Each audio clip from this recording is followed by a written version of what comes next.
Patrick Kearney once said, "When I was 8 years old, I had a feeling I was going to do these things." He was referring to the many horrible murders of both men and boys as young as 5 years old that he would later commit as an adult. Patrick Wayne Kearney was one of the infamous Freeway Killers lurking around Southern California in the 1970s, also nicknamed the Trash Bag Killer, because he dismembered some of his victims and put the remains in trash bags, which he then often dumped alongside various California highways and freeways. And as the story goes with most of these dirtbags, no one saw it coming with Patrick. Everyone was shocked when it turned out that he was a serial killer.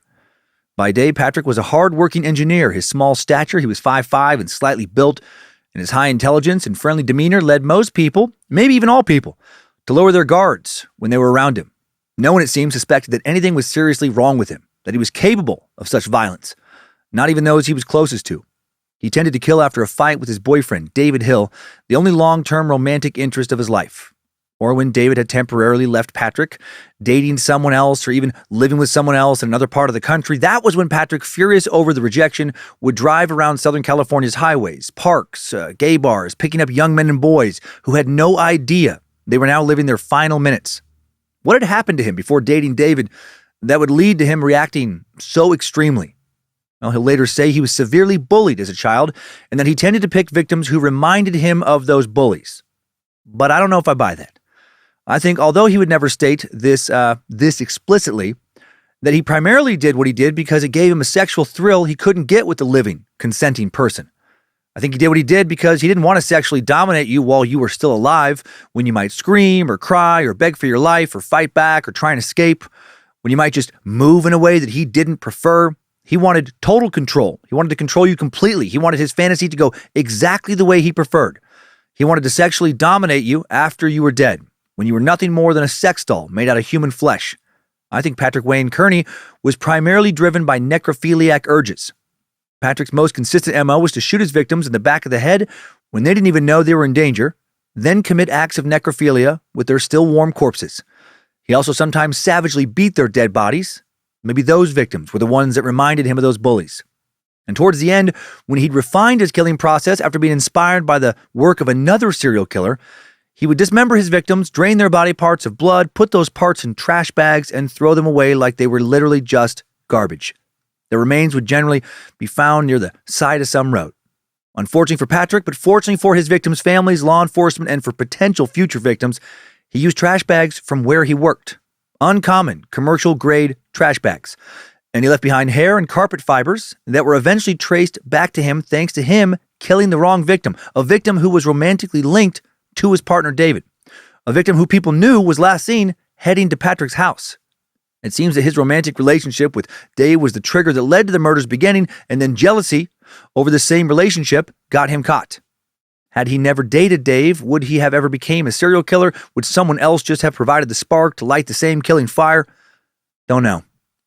When Patrick turned himself in 1977, he quickly confessed to 28 murders, and then he'd soon confess to 4 more. Guessing somebody who kills that many people didn't need a certain relationship to send him in that direction. He almost immediately led the police to several potential gravesites for people they didn't even know were dead. He identified the remains of bodies they'd found that they'd labeled as John Doe's. They knew he was a killer. They had no idea how prolific he had been, though. When they first charged him with murder, they had no idea he was one of the Freeway Killers.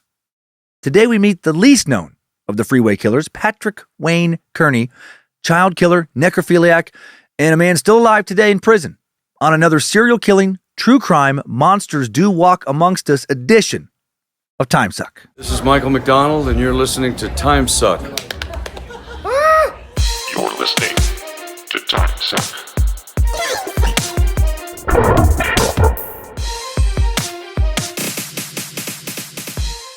Happy Monday, meat sacks. Welcome to the Cult of the Curious. I'm Dan Cummins, the master sucker, hot, hunky father daddy, covered in olive oil. The Suck Dungeon Master, and you are listening to Timesuck. Hail Nimrod, I love you, Lucifina. Praise be to the bestest boy Bojangles, and glory be to Triple M. 2023 Wet Hot Bad Magic Summer Camp tickets are now open for sale to all. Just go to badmagicmerch.com, click the banner at the top of the page to buy a ticket to what is going to be such a memorable and amazing time this September. Truly hope to see you there.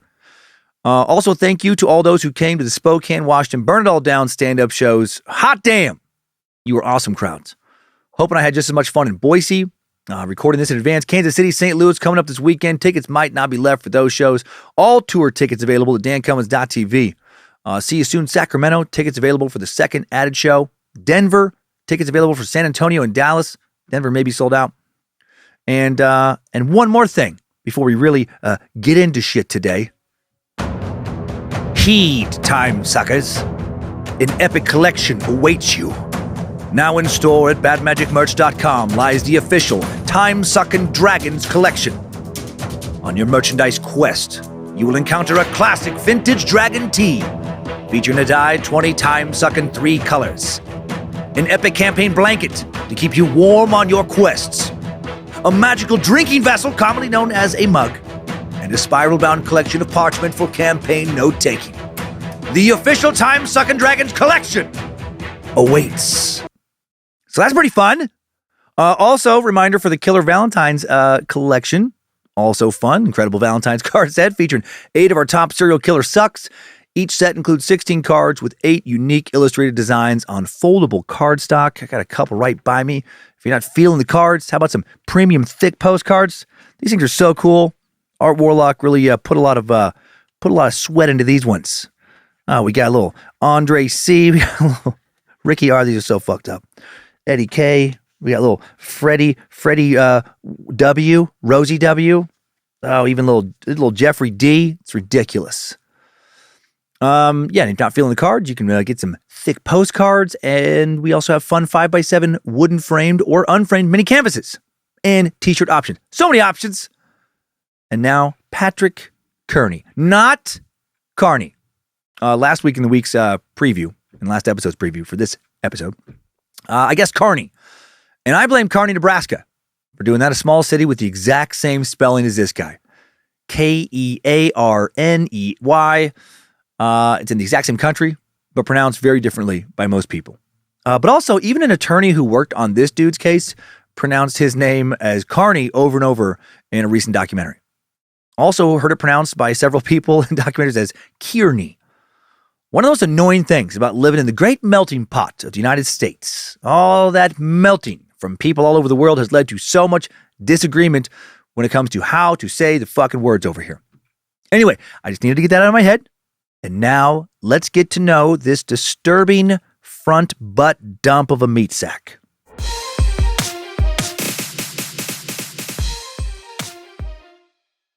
Alrighty, true crime fans, time to complete the trifecta of the 3 Southern California serial killers whose crimes were all attributed at one point, several points actually, to the possible work of one fictitious killer, the Freeway Killer. But there was no single Freeway Killer. And that was a nickname assigned by investigators in the media in Southern California in the 70s and early 80s to whoever was killing and sexually assaulting young men and boys, and often leaving their bodies alongside the area's highways and freeways between the San Fernando Valley and the Mexican border. But the Freeway Killer would turn out to be 3 serial killers active in the same area, targeting a predominantly homosexual male population and active at overlapping times. First, we met William, the Freeway Strangler, Bonin, Billy Gutterballs, driver of the infamous death van, active from May of 1979 to June of 1980. Not very long, but damn, he was very busy when he was killing. The subject of Suck 263 was convicted of killing 14 men and boys, but may have actually killed 21. He was executed by lethal injection inside the gas chamber at San Quentin, that state prison, on February 23rd, 1996, at the age of 49. Next, we met the subject of Suck 309, Randy the Scorecard Killer Kraft. Mr. fucking Buttsocks himself, actor from 1971 to 1983, suspected of killing 67 people. Yes, 67. Convicted of killing 16, and he is still alive at 77 years old, being held at San Quentin. Today's subject had a longer murderous reign than both of those sick fucks. Patrick Wayne Kearney, a.k.a. the Trash Bag Killer, was convicted of killing 21 boys and men. Some think he killed closer to 43. He quickly confessed to 28 murders after turning himself in, also later confessed to 4 additional murders in a letter to LA authorities, bringing his confessed total up to 32. It seems like everyone familiar with this case believes he killed at least that many men and boys. And he was active from 1962 all the way to 1977. But his crimes in the 1960s didn't have a consistent MO. There weren't as many of them. So it didn't lead investigators to think that his victims were being killed by a serial killer. The majority of his victims killed between 1975 and 1977. Like Billy Gutterballs, he went on a fucking terror spree the last year or so of his free life. While the MO of Kraft and Bonin was similar, Kearney's MO would be quite different than the other two freeway killers. The only things that connected the killings of all three men was the sexual violation of some of the corpses, the tendency to leave some of their dead bodies near highways and freeways, and the victims being male. But it really stops at that. Same area, obviously. Both Randy Kraft and William Bonin were more brutal to their victims than Kearney. Kraft drugged, and brutally tortured the teens and men he killed, often castrating them, burning them, biting them, destroying their fucking eyeballs, shoving so many horrible objects like tree branches into their asses before strangling them. And he often shoved socks into their butts to minimize the bleeding as he drove them to wherever he wanted to dump their bodies. And many times he just pushed their dead bodies out of his car and just fucking kept on trucking. Kraft horrifically tortured his victims. My God, that episode was fucking brutal. Bonin was also a complete fucking savage.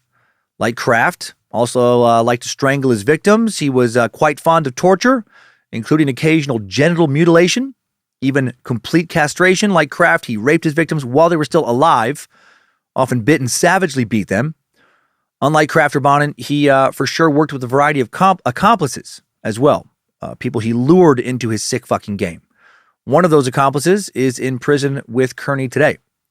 Kearney comparatively was, and I hate to use this word when associated with him, but kinder than Kraft and Bonin. Maybe less horrific is better. At least he didn't torture his many victims. He would beat them and sexually assault them, but not while they were alive. His MO was to shoot the victims, commit necrophilia with their bodies, and then in his later killings, drain his victims of blood, typically in the bathtub, dismember them before dumping the bodies along highways between LA and the Mexican border, often in trash bags. And that, of course, led to that nickname of the trash bag killer, sometimes also called the trash bag murderer. Patrick was not above killing a much younger victim than either Kraft or Bonin. So in that way, he was more cruel. His youngest victim was just 5 years old. Kraft's youngest suspected victim was 13, and Bonin's youngest known victim was 17. With all three of those fuckers active at some point during the 70s, the 70s were a real rough time in Southern California for a lot of young men and boys, especially gay men and boys. Not all of the victims of the Freeway Killers were gay, but many were. As Elizabeth Engstrom wrote in an article titled Patrick W. Kearney, the Trash Bag Murderer, shit hard, often, for a gay dude guy boy in 70 decade. Not fun for death. Many rape, some ball lost, much pain. Homophobic bad, but branch more bad, penis moval. Most bad, then or that. So I should have mentioned that Elizabeth is a terrible writer. She's barely literate. No, just kidding. She didn't write that. I would love that if somehow a journalist only able to write at that level is able to get a job as a journalist. She wrote, the decade of the 70s was a confusing time for young people, particularly young gay people. The AIDS epidemic hadn't been named as a serious threat yet. The popularity of gay bathhouses, gay bars, and anonymous sex in parks, public toilets, and parties was at its frenzied zenith. Well, hail Lucifina! Everyone's getting fucking action! But then, it gets not as fun. Gays were coming out with a vengeance, and they were finally taking what they considered their rightful freedoms in the wake of the free love 60s in San Francisco's Haight-Ashbury. Young people headed to California in droves. Gay teens were drawn there as if to Mecca. Misunderstood youths ran away from their unsympathetic parents, stuck out their thumbs, and headed to their promised land. And they didn't necessarily find what they were looking for. Many of them ended up as boy prostitutes, trying to eke out a meager living. According to Dennis McDougall in his book Angel of Darkness, during the 70s and early 80s, more than 100 young hitchhikers caught rides on the streets and freeways of Southern California and didn't live to tell about it. And he doesn't specify male there, but I'm 99% sure, based on what Dennis was writing about in general, that he was talking about just over 100 dudes. If Dennis's name sounds familiar, we cited him from that book often in the Randy Kraft Suck, Angel of Darkness, the definitive source on Kraft. He also was a Southern California journalist who covered a lot of Kearney's crimes and subsequent arrests, talked about Kearney a fair amount in that same book as well. Man, over 100 fucking hitchhikers meeting their tragic deaths. How especially terrible for these victims, much like a lot of female sex worker and or hitchhiker victims from the same era. fleeing tragic home lives to make it to a place that was supposed to be fun, accepting, supposed to be more safe than back home in, many ways, a place full of sunshine and dreams, good music, good vibes, the beach and Hollywood. Instead of finding some wonderful escape, some safe haven where they could try and be who they really were, they instead were met with rape, torture, and death. Many young hitchhikers would get their last ride from Kearney, and many of their remains would never be found. Towards the end of his murder spree, many of the remains not found in any kind of recognizable state, at least. According to Riverside Deputy DA Dan Bukowski, one of the first officers to interview Kearney after he turned himself in, the dismemberment of his victims was, quote, done expertly. And in the opinion of a pathologist, the person who did it had a lot of practice. There were no signs of hesitation. The killer had training on how to dismember a body like a professional butcher. Patrick was not some out-of-control maniac. He was calm, calculated, patient, more so, I think, than the other so-called freeway killers. I think his attention to detail, his patience, and again, maybe not the best word considering who he was and what he did, professionalism, up until the murder that put him on law enforcement's radar, is what allowed him to kill for a longer period of time than either Bonin or Kraft. Okay, enough teasing this story out. Let's tell it already. Let's suck it. Balls deep. Let's fucking go. Who was Patrick Wayne Kearney, the trash bag killer? How did he become a serial killer? Who were his victims? Let's find out in today's Timesuck timeline. Strap on those boots, soldier. We're marching down a Timesuck timeline.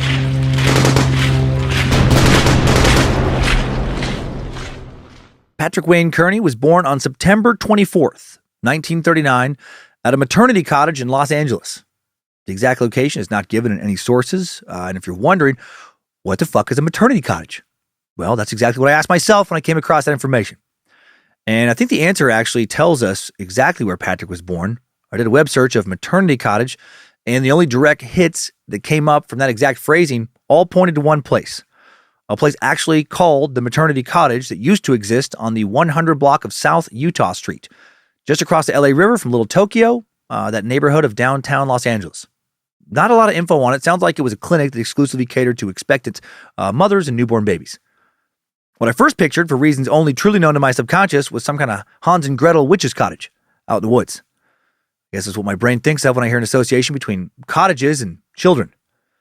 Patrick was the oldest of three sons born to parents George and Eunice Kearney. Three sons, no daughters, it seems. Patrick's father was an LAPD officer and his mother was a homemaker. And I wonder if his dad being LAPD helped him at all when it came to his later murders, right? Did his dad talk about work at home? Did his dad work murder cases? Did his dad ever talk about murder cases involving my dad? Where was he during all this? But for real, did he talk about how sloppy some criminals were with leaving behind evidence that made, Patrick want to avoid making the same mistakes? Seems like that could give you an advantage, and Patrick would be more careful than the average serial killer, of his day to avoid leaving behind evidence. The Kearney family lived somewhere in South Central Los Angeles while Patty Cakes was born. Patrick's little brother, Michael Irwin Kearney, was born July 19th, 1944, would go on to serve 26 years in the Navy, then work with distinction in the aerospace industry. He would marry a woman named Mary Lucille. They'd have a son named Michael Scott, just like from The Office, and daughter named Stephanie Suzanne. And how did he get along with Patrick? Not a clue. Doesn't seem like he's ever spoken publicly about him. And Patrick doesn't seem to have ever spoken about Michael or his other brother. I feel like Patrick was the black sheep in his family by a long ways, did not remain close with many family members after he became an adult. Patrick's youngest, Chester Ross Kearney, born on August 28th, 1945. My God. All I could dig up on Chester was that he invented the precursor to Bitcoin and lives on an island he owns in the South Pacific. He also wrote the screenplay to Back to the Future and invented the llama. He invented cryptocurrency, Back to the Future, and llamas. But not a lot has been written about him. No, I don't think he invented shit. I don't know anything about him past his name. According to Dennis McDoodle's book, Angel of Darkness, Patrick grew up in a middle-class family. Patrick told Dennis that his mom was caring, but that his father worked a lot and was disinterested in raising a family. And that's about all he said to McDougall. He didn't say much. Didn't seem to speak much in general about his personal history. But he did later share some additional family details with Canadian-American journalist and true crime author Nadia Fazani Maserati, Monica Bellucci, Sofia Petrillo, a golden girl, Antonio Banderas, that's a spicy meatball, a saludo. Sorry, that was Italian for based on her last name and look. I think Nadia is at least partially Italian, and I have a good eye for that, you know. Anyway, Nadia wrote about some exchanges with Patrick Kearney in her 2015 book, Through the Eyes of Serial Killers, Interviews with 7 Murderers. Kearney wrote letters to Nadia, gave a little more info about his childhood, but who knows how much of it we should believe, because super weird, Patrick combined details of his childhood with the childhood of David Brocourt, who started corresponding with him in 2010. Why would he fucking do that? That is so strange. I guess when you're in prison, you know, for life, for being a serial killer, a killer of children, even, and a necrophiliac, are you really worried about someone also finding out that you're a liar? Also, once Nadia corresponded with him sometime in the early 2000s, it seems, he'd already been in prison for over 20 years. Maybe he was, I don't know, bored. Maybe he just felt like fucking with somebody to amuse himself. If you're going to do that, best, like Kearney did, to pick someone's childhood who's not well known. I'm not sure how she figured out how Kearney was bullshitting her. Might not get called out if you merge your childhood with a childhood of just some random non-celebrity your social circle doesn't know, but probably going to get called out pretty quick if you're, you know, lazy and you're like, yeah, growing up in Detroit was rough, man. Dad wasn't around, you know, mom and I fought constantly. I was one of the only white kids in my neighborhood. And I got my ass beat almost every day. But then I found hip hop, started freestyling, you know, started winning some rap battles. Finally realized that if I wanted to create a new life for myself, I needed to lose myself in the music. The moment you own it, you better never let it go. You only get one shot. Do not miss your chance to blow. This opportunity comes once in a lifetime. Man, dude, shut the fuck up. That's Eminem's life, you dipshit. And his lyrics. Right, that's probably not going to work out. Anyway, Brocourt was somehow put in touch with Fasani and shared which parts of the story were his. So she picked out those parts where Patrick was, just bullshitting and only left in his parts, which I'll be sharing. But still, since he definitely did lie about a lot of aspects of his childhood that weren't his, that were this other dude's, can you really trust the rest of the details to be his? Might just be somebody else's life he's taking these things from. Okay, properly disclaimed now. I just thought that was so odd. Here we go. Patrick grew up in a more musical family than I would have ever expected for whatever reason. When he was a very young child, his abusive father put him in a band with some brothers I didn't mention before, Tito, Marlon, Jackie, and Jermaine. The Kearney Five. And when little Patrick messed up musically, his dad, Joe Jackson, was quick with the belt. And the Kearney Five soon started performing on the Chitlin circuit, and they quickly became the first group to debut with 4 consecutive #1 hits on the Billboard Hot 100 chart, including ABC and I'll Be There. No, of course, that's the start of Michael Jackson's childhood. Patrick Kearney, as he told Nadia, no bullshit now, was an introverted and lonely child. Said he wasn't allowed to play with other kids because his father didn't allow it. Claimed he was often locked up in the basement until the age of 5. Said he had no books or toys, writing, "I spent my time in my bed, swaying back and forth, a sign of obsessive-compulsive disorder. I felt like I was being rocked or sitting on a rocking horse. I hummed to myself and lived in a fantasy world, the only bulwark against my oppressive universe. I did not stop this behavior until I was 18, and I wonder now if I was not an autistic child." Patrick also said he often wet the bed and that this enraged his father, who, when he wet the bed, would pull him out of the bed by his feet and or threaten to put him in jail. So did that happen? I mean, I guess it could have. Maybe his dad really was a fucking prick, considering who he became. You know, certainly can't rule that out with Patrick. Patrick's father supposedly lied about his son's age and sent him to elementary school a year early. Patrick said he was always younger than his classmates and that they never really liked him. This is a big theme with Patrick. Nobody likes him. Said when he tried to go to other children's houses, the parents disliked him, or at least he felt they did. Why was no one liking him? Was he just a super creepy kid? He also said his abnormal behavior, specifically snatching people, started pretty damn young. He said one day his class was supposed to go to the movies, but he wasn't allowed to go because, he'd done something bad, according to a teacher. So Patrick was sent home. And then on the way home, he's walking home. He sees a 3-year-old boy on the sidewalk. He said he'd heard his father and his police friends talk about child abduction. So Patrick decided to take the boy to his grandma's house through a window, later saying at 5 years old, I had kidnapped a kid. Then he shot that kid in the back of the head, sexually assaulted the corpse, threw his chopped up remains in a trash bag, tossed the bag in an alley, and then went home, headed down to his basement lair and watched him Leave It to Beaver. Gee, Wally, why do you think I did all that nasty stuff?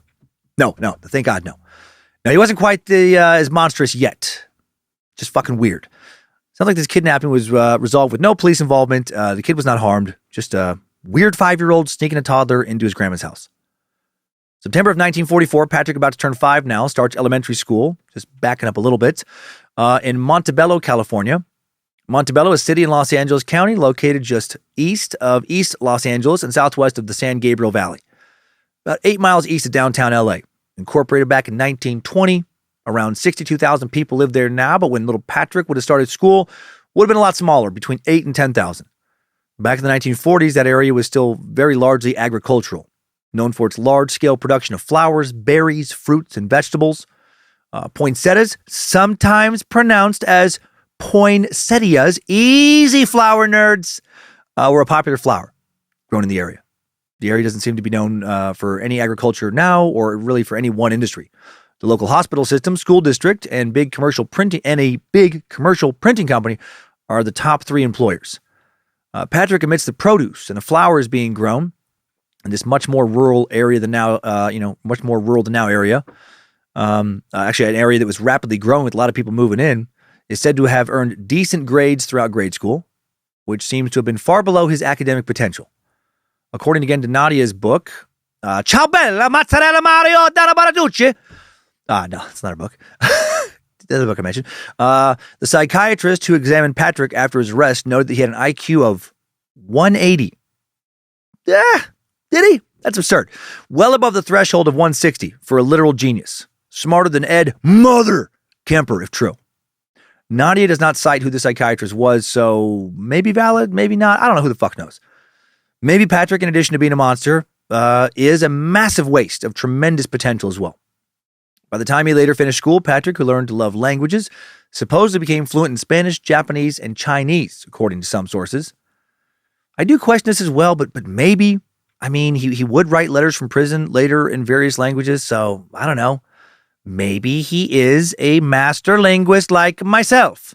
Grazie, chicken parmigiana, eggplant rabauza. I won't constantly do that today, by the way. Patrick said that he was thin and sickly during his childhood, and that he almost never retaliated when he was hit or a teacher, quote, dressed him down. And everyone's against him. Teachers dressed him down. Fucking parents hate him. His dad hates him. What's going on with little Pastor? He may have truly been hit a lot. According to psychologist John McMullen, he states that as a kid, he was often beat up by others since he was small and called queer by his peers.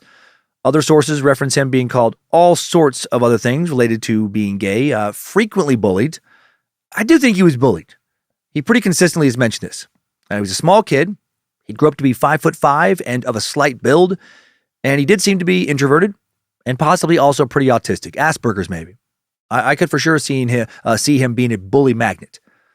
When Patrick told his parents about the bullying, they allegedly told him to stand on his own 2 feet and learn how to fight his own battles, which was pretty common advice back then, I will say. I got the same advice years later from my dad. When Patrick was 8 years old, in response to bullying, he said he began to have fantasies about killing people. And supposedly, this is where it all began, right? Where things took a dark turn in his life, where the bus started heading towards serial killerville. The cool kids, the bullies, beat up the strange little guy one too many times, called him names during one too many recesses. And now the murder fantasies began. Patrick would later say, as I mentioned to kick off this episode, when I was 8 years old, I had a feeling I was going to do these things. Patrick never learned to handle confrontation in a healthy way. Instead, again, true crime author Dennis McDougal, he wrote, he shut his eyes tight and rehearsed how he would do it over and over again, skinning them like animals once he'd finished them. Skinning them. Okay, all right. Sounds like he took his vengeance fantasies a little farther than I have. I have fantasized, though, about killing people for quite some time. And for the first time in a while, during this week's research, because I may have covered this in an earlier episode already, I wondered, is it psychologically normal to have fantasies about killing people? And then I did a web search with that exact question, which I'm positive immediately was flagged and added to my NSA security file. Some agent probably got a push notification on their phone. Cummins, he's up to some creepy shit on his laptop again. We better look into this. But seriously, is it normal to fantasize about killing people? Yeah, technically it is. According to criminal psychologists and other experts, their studies back up this finding. Julia Shaw, a psychological scientist at the University College London and best-selling author, it is not only normal to fantasize about murdering people, but it is also often healthy. The author of Evil, The Science Behind Humanity's Dark Side, says that her research has determined that just about half the population fantasizes about murdering someone that they know or, have known at some point or another. The most common imagined victims being ex-partners and work superiors, bosses. Sounds about right. Shaw suggests that it's helpful to sometimes indulge in morbid ideations. Fantasizing has, as opposed to, acting on these thoughts, counterintuitively, to me at least, often eventually leads to empathy, even for those we hate tremendously. She says that not only does exercising terrible fantasies force us to identify our own moral codes, but it also works out our muscles of reasoning, helping us actually think our way out of committing actual murder. So fuck yeah, bro. Thank you, Dr. Shaw. I will continue to take things much too far in my head. Hail Nimrod. But not everyone takes their murder fantasies in a healthy direction. Every once in a while, especially when the fantasy becomes sexualized in someone's head, like someone like Patrick Kearney, often someone psychotic or sociopathic, they start indulging in these fantasies for reals. And then they do so over and over again. Is Patrick a sociopath or psychopath? I don't think so. Maybe not. He was never given that diagnosis that I know of. It never came up in sources. What does come up is how normal he seemed outside of what he did, of course. And sadly, you don't have to be a sociopath or a psychopath to be a serial killer. 1950, when Patrick is 11, or about to turn 11, he and his family moved just over 30 miles to the northwest to Reseda, California. Reseda, there we go. I knew I was going to mess it up the first time. To Reseda, California. It's a neighborhood in the San Fernando Valley, region of LA, so inside the LA city limits. This is where the Karate Kid, Daniel LaRusso, Grasshopper, and his mother, Lucille, moved to in the original 1984 Karate Kid film after he left New Jersey. And in Terminator 2 Judgment Day, this is where the infamous John Connor lives. Also referenced in a bunch of songs like Tom Petty's Free Falling and Soul Coughing Screenwriter's Blues. Lesser known Soul Coffin song that I really like, actually. The Jason Lee TV series, My Name is Earl, was filmed there. A whole bunch of shit has been filmed in Reseda. A lot of cultural references for this place out there in the zeitgeist. Reseda was also a big agricultural center in the early 20th century, one of the nation's largest producers of lettuce in the 1930s for random trivia. And not devil's lettuce. You fucking dirty, junky, lawless, lazy, murderous hippies listening. Regular lettuce, good lettuce, wholesome lettuce, the Lord's lettuce.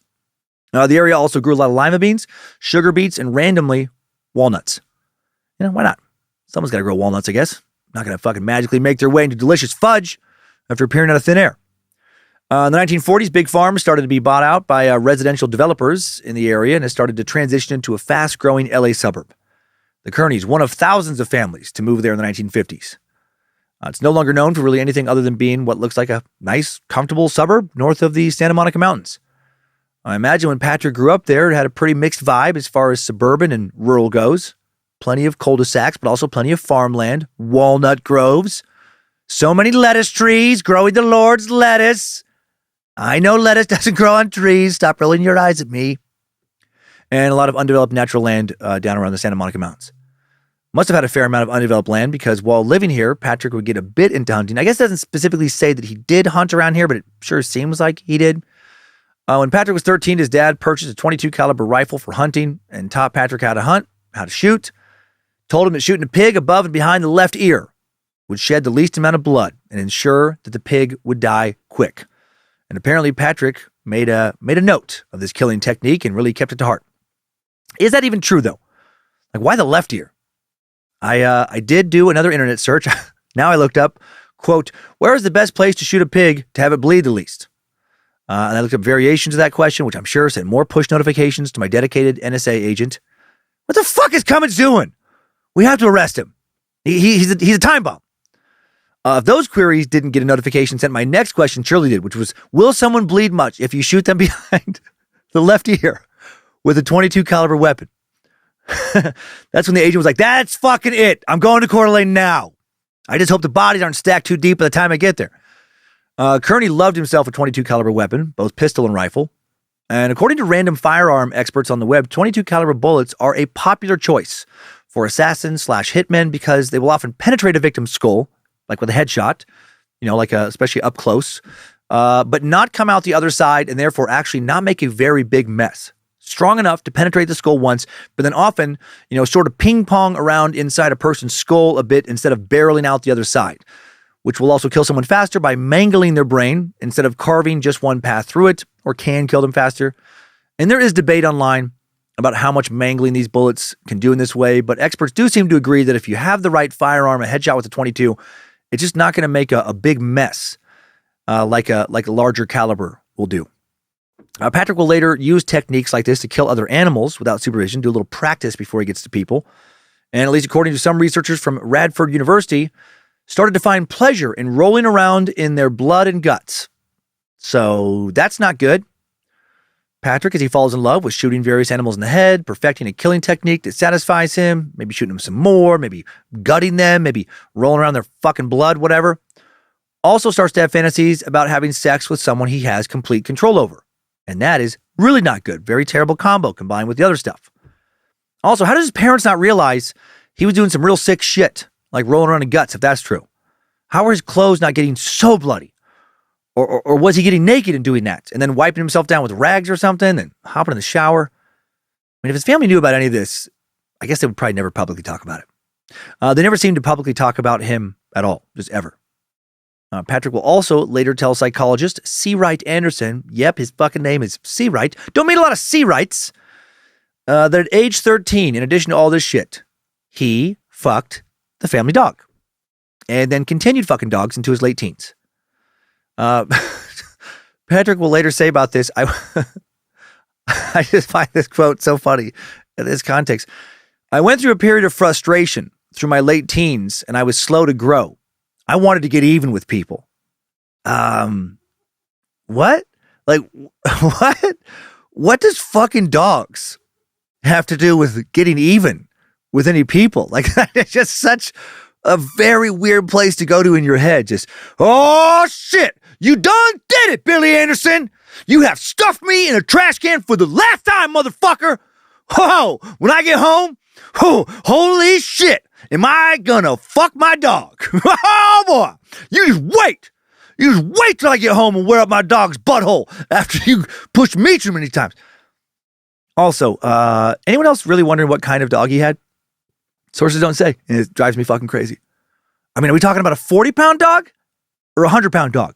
Pomeranian, Rottweiler, Chihuahua, Great Dane. Full penetration, just sneaking in the tip. What's going on here? Years later, Patrick will recant this confession, and this is also weird how he does this. In a letter to Dennis McDougal, he writes, "There are some things that I don't want to talk about. Things that are personal, embarrassing, or none of anybody's business.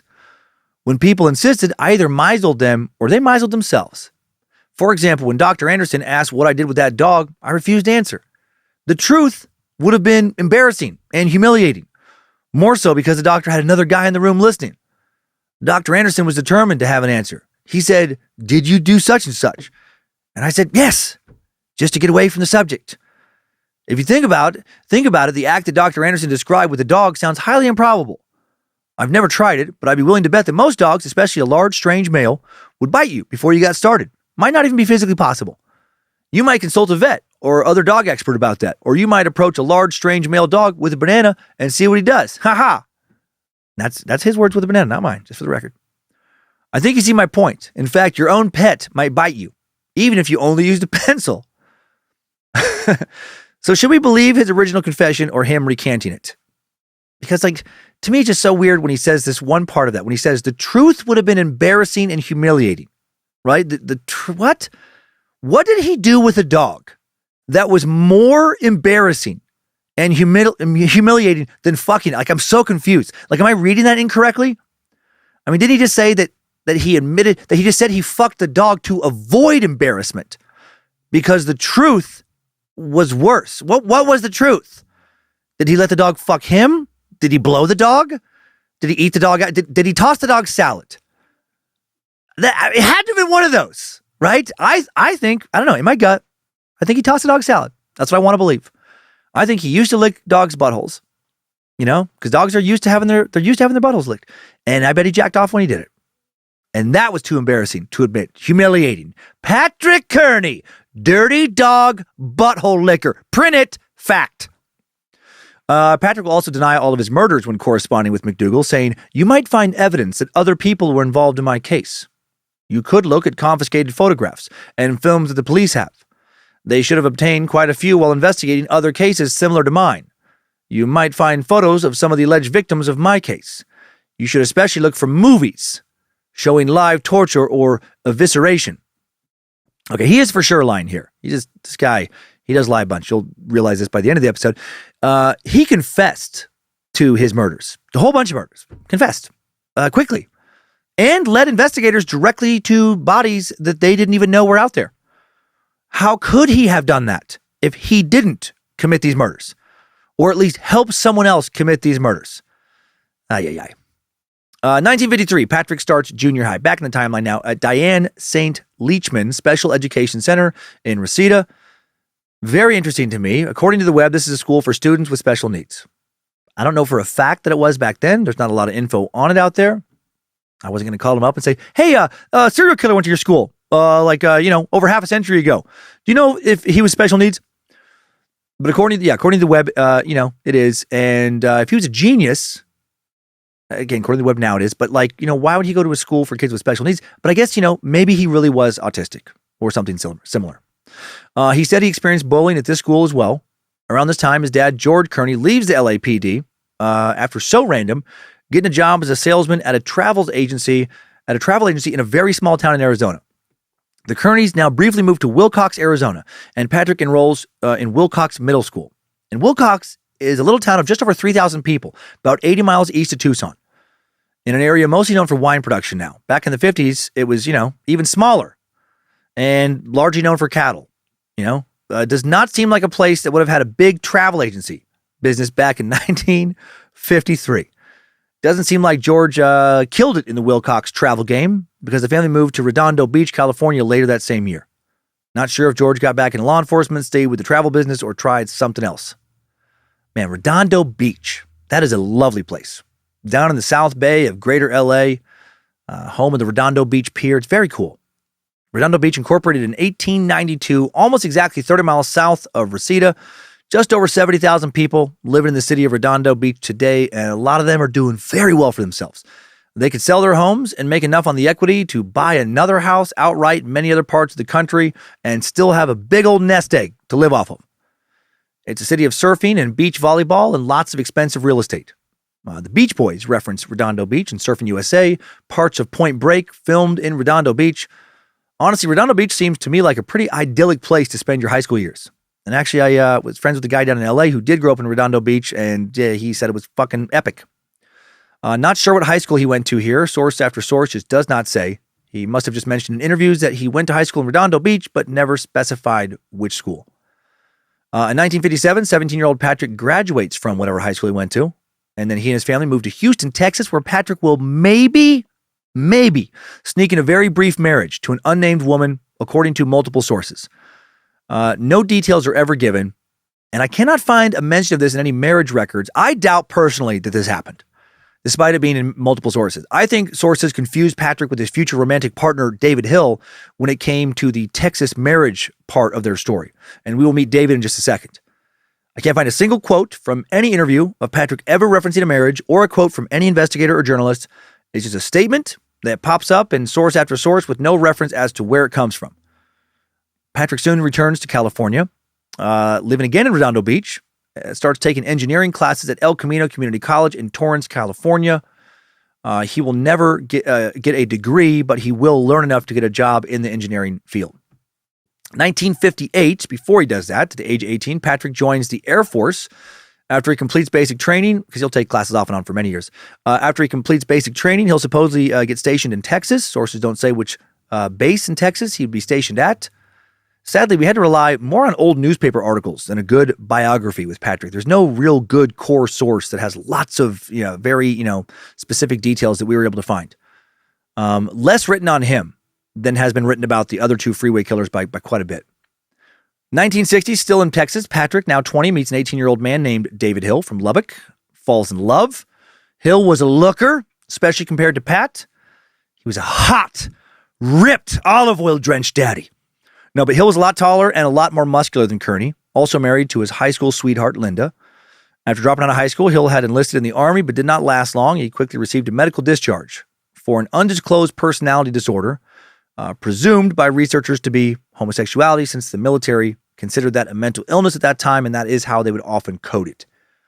Patrick and Dave soon became friends and lovers, maybe not in that order. Let's learn a bit more about David. Don't know a ton about him, but we know a little more. Yeah, born in Lubbock, December 23rd, 1942, the seventh of 9 children. His family was described in newspaper articles after his arrest as being poor and devoutly religious. And Patrick and David, quite the contrasting pair. Dennis McDougal wrote about them 2 years after their arrest. Wrote about them at the time of their arrests. In black horn-rimmed glasses, black slacks, white short-sleeve skirt, a shirt and tie, 37-year-old Patrick Kearney looked more like a life insurance salesman who made house calls than an engineer for Hughes Aircraft. His close-cropped black hair, together with exaggerated ears that stuck out, Clark Gable style from the side of his head, gave him a boyish appearance. 10 years earlier, he might have been compared to Jerry Lewis. 10 years later, to Pee Wee Herman. So he was, he's describing them, describing them right after their arrest, but he's writing about this several years later. And then he wrote about David. At 6'2", he towered over his spindly roommate and lover, yet Hill was outwardly the more docile of the pair. He couldn't hold a job, so he kept house with Kearney while Kearney went off to work each day. Sorry about that little confusing bit for a second, but I cleared it up. 1961, Patrick received an honorable discharge from the Air Force, and now Patrick and David moved to California, to Long Beach, just 15 miles from Patrick's old stomping grounds in Redondo Beach. According to a later LA Times article, Patrick tried to encourage David to go back to school, and David would eventually earn a high school equivalency certificate. The two, while they will date on and off, all the way until Patrick's much later arrest, actually both of their arrests, they will never have a real stable relationship. Seems like David always had one foot out the door. May have frequently used Patrick for money and a place to stay when he didn't have other options. That is me speculating, just based on details I came across. Patrick and David frequently got into heated arguments, not speculating about that, even fights that would lead to David taking off for a few days at a time, sometimes staying with friends, sometimes hooking up with someone else for a one-night stand or a brief fling, or even moving completely the fuck out of town, getting his own place. Sometimes he'd head all the way back to Texas or even farther away. According to McDougal, David once was arrested for vagrancy in Louisiana while he was dating Patrick. 1962, David leaves Patrick for a long time, goes on a hitchhiking trip across the U.S., and eventually gets back together with his wife, Linda. What the fuck is going on there? Who takes back someone after that person not only leaves them, but leaves them for someone of a different sex across the country? Come on, Linda! Have some respect for yourself. Poor Linda, guessing she was, just young and dumb and very much in love. Like so many of us at one point or another, right? Just part of the human condition. While David is off finding himself, Patrick makes a little extra cash when he becomes a Doberman breeder. He opened a business called Pat Kearney's DTF Dobermans. His new business slogan was, Pat Kearney's DTF Dobermans never get sent home with a mutt, always get the hottest, sweetest butt. And then in smaller print, below that slogan, it would read, satisfaction guaranteed. Pat satisfies himself with all dogs before finding their hot, soft butts a happy, boner-filled home. Or maybe that doesn't happen. Maybe Pat starts taking history classes at California State University instead with his new free time. Yeah, that's the one. Oh, yeah, and he also starts murdering. He is furious that David has left him. The breakup leaves him feeling angry, his mind, hurt. His mind filled again with the old murder fantasies he used to have as a kid when he was bullied. And these fantasies at some point have now become sexualized. They've started to get harder and harder for him to ignore. 1962 will be the year that 22-year-old Patrick Kearney will later confess to murdering his first victim. He'll never be charged for the first 4 murders he confessed to committing, and 7 others. Authorities just didn't have enough evidence for some of these murders outside of his confession. There were jurisdictional and taxpayer cost considerations. They had plenty of evidence for so many other murders he also confessed to that there was no need to keep tacking on to the official body count, why some of these weren't, attributed to him. The first victim was an unnamed 19-year-old man, according to Pat's confession, who accepted a ride on his motorcycle. Pat will later confess that he was from either Louisiana or Oklahoma. Patrick said he drove him to a deserted area in the spring of 1962 outside of L.A. a little ways, then shot him in the back of the head when he wasn't paying attention, then sexually assaulted him, then mutilated the victim's body. How did he mutilate him? Well, if he made that clear, it doesn't seem to be public knowledge. He said he then dumped the man's body where he killed him in the vicinity of Indio, California, home of Coachella. Won't that be a fun thing to think about the next time you go to that big music festival? Patrick's second victim, also unknown, another John Doe, also killed in Indio shortly after the first victim. And the second victim was a 16-year-old cousin of the first victim. And Patrick killed him simply because he saw him, this guy, the second guy, saw Patrick give the first guy a ride on his motorcycle before vanishing. That poor family, right? 2 cousins killed by this motherfucker back to back. Patrick killed his teen in the same place as the first victim and in the same way, he said. He was shot in the back of the head, sexually assaulted, beaten after death. Patrick's third victim, an 18-year-old named Mike, also killed somewhere around Indio, California, sometime in 1962. Patrick said he shot Mike in the back of the head, dragged him out into the brush, and then sexually assaulted his corpse. Indio was a very rural area at this time. Only about 10,000 people living there in the town of Indio, and it was not connected at that time to the populated sprawl of Palm Springs like it is now. Back then, there was a lot of quiet desert between the two places where you could do what Patrick did and not be seen. And a quick note, as we move further into the timeline, I'll only be listing the 22 additional murders most closely connected to Patrick. I'm going over the 21 murders he'll be convicted for, also the first 4 additional murders he confessed to committing that he was not charged for, due to a lack of evidence. Not enough evidence, thanks mainly to so much time lapsing between him and, being caught or turning himself in and when he actually killed. He will confess in the end, as I said earlier, to 32 murders, so 7 additional victims whom investigators knew the least about. Perhaps they couldn't find the remains. Perhaps they were worried for other reasons about getting a judge to assign charges. I won't be wasting time getting into. We know almost nothing about them, sometimes not even their names. Just want you to know that in between the kills I'm listing going forward, this slight builded predator is even more active than he appears, thanks to those 7 additional murders. Okay, August of 1962. Even without a college degree, Patrick gets a job working as an engineer for Hughes Aircraft. And David Hill moves back to the area and the two start dating again, which corresponds to a big lull in Patrick's murders. Patrick and Dave initially live in different apartments. Patrick in Long Beach, David around a 30-minute drive away in Culver City. Romance is now going well again for Patrick, who clearly wasn't too shaken up over killing 3 guys and sodomizing their dead bodies. Work's also going well. He's able to hire a manager to help him run Pat Kearney's DTF Dobermans, never get sent home with a mutt, always get the hottest, sweetest butt. But for real, work is going well at Hughes Aircraft. Patrick's superior at Hughes will later say he was a diligent employee who never had any unusual absences and that his performance was outstanding. Meanwhile, David Hill is listed as an underachiever according to the LA Times.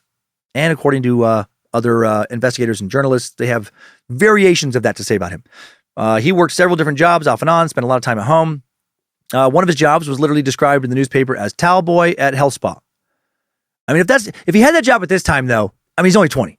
When I was 20 in Southern California, if I was living in the 60s, especially in Southern California, I would have fucking loved to be a towel boy. Right? Hell, Lucifina. Sounds like a great way to get some hookups. And it sounds like David did hook up a lot, to the frustration of Patrick.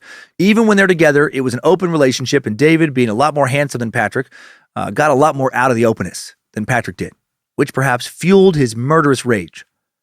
On January 25th, 1963, Patrick Kearney quits his job at Hughes Aircraft, but then on April 4th is rehired and quickly promoted to senior research assistant. Must have made some kind of demand to his boss, and his boss was like, get the fuck out of here. Absolutely not. But then once Pat was gone, his boss was like, oh, shit. Patrick actually did do a lot of stuff. He wasn't kidding when he explained why he should have been given a promotion. Damn it! We need to get Pat back. And also, for some reason, the dogs around the office have been very depressed since he left. And their butts have been noticeably dirtier. I don't know. Patrick ended up earning $20,000 a year at Hughes Aircraft Co., according to a July 1977 LA Times article. And that was so much fucking money back then. $20,000 in 1977. It's equivalent to right around $100,000 a year in today's dollars. But that doesn't really do it justice, since real estate, health insurance, etc. were a lot cheaper in 77 compared to wages adjusted for inflation now. I don't know what he made when he started in 1963, but I bet it was pretty solid. He's a 23-year-old guy, no degree, and he's fucking killing it. Poor choice of words for him, but you get it. 1964, Patrick and David move in together in Culver City. Probably. Some sources say they moved to Culver City in, as far as together, 1967. 1966, David Hill finally officially divorces his poor wife, Linda. They'd obviously been separated for a while now. For the next few years, things seem to continue to go pretty well between Pat and Dave. But then things get rocky again, and they start having some bigger fights. And in September of 1968, Patrick Kearney murders his next victim, a man named George, another hitchhiker. He will not be charged for this killing either.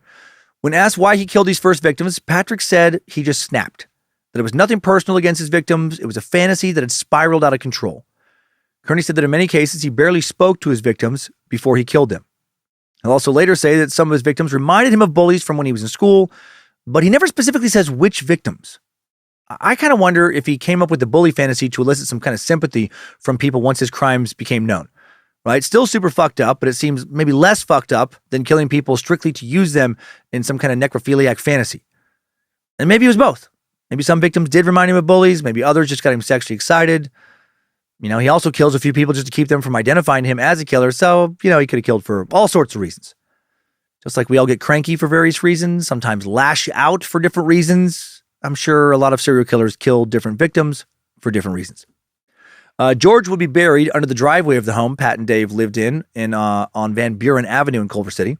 Patrick said he invited George into his apartment or home, then shot him in the head with the .22 as soon as he walked in. Then he dragged his body to the bathroom, dismembered him, cut the body into pieces, put it in a box after skinning the body with an X-Acto knife. Really playing around with the gore here. Also said he removed the bullet from the man's head with a hacksaw because he knew if the bullet was found, it could be traced back to his gun. And then he put this box with this guy's fucking skin, different pieces and everything, under the driveway.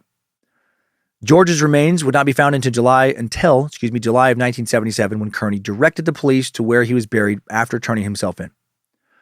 December 12th, 1969 now, Patrick purchases a house in Redondo Beach for $20,750. That is the equivalent of $162,000 today. Get the fuck out of here. That really shows how much farther money went back then. Holy shit. You couldn't buy an outhouse built on a toxic waste dump in Redondo Beach for $162,000 today. I hopped on Realtor.com right after coming across this info just to see what the cheapest family home in Redondo Beach was listed at. $799,000 for a tiny house, 958 square feet. 3-bedroom, 1 bath on a lot that is 2,754 square feet. This house built in 1946. Doesn't look like it's been updated since 1946. Looks like shit, at least on the exterior. The interior's been updated a little bit. But the yard, cracked, crumbling concrete or raw dirt. The next cheapest house, a 3-bedroom, 2-bath, even smaller, 920 square feet for $950,000. But it's advertised as being less than 5 miles from the beach. So it's practically beachfront. Just over 4 miles from the beach. Anyway, it blows my fucking mind that Patrick, even back in 1969, could get a house in Redondo Beach for $20,000. June of 1971, David leaves Patrick again with nothing more than a goodbye note. And Patrick is furious. And he wants revenge. So he heads out to find a dog to fuck. And probably toss its furry salad. Hot damn, that dog will pay. No, he won't, of course, do that to a dog. Well, I say, of course, with this kind of story, who knows? He will take out his frustration with Dave on, innocent strangers. Same story with so many of these murderous assholes. Someone pisses him off, right? Mother, an ex-girlfriend, a boyfriend, a bully, etc. And instead of dealing with that person or people, they go to kill strangers instead of, strangers who just never did anything to them. June 26, 1971, now 13-year-old John Demchick, last seen alive, leaving his home in Inglewood to go to the beach. Man, 13, so young. Pat clearly didn't care. Just wanted to hurt someone. Kid, young adult, who fucking cares for this guy?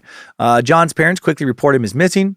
Over a year and a half later, Demchick's remains will be found by an archaeologist on February 9th, 1973, 15 miles from Calexico along Highway 98.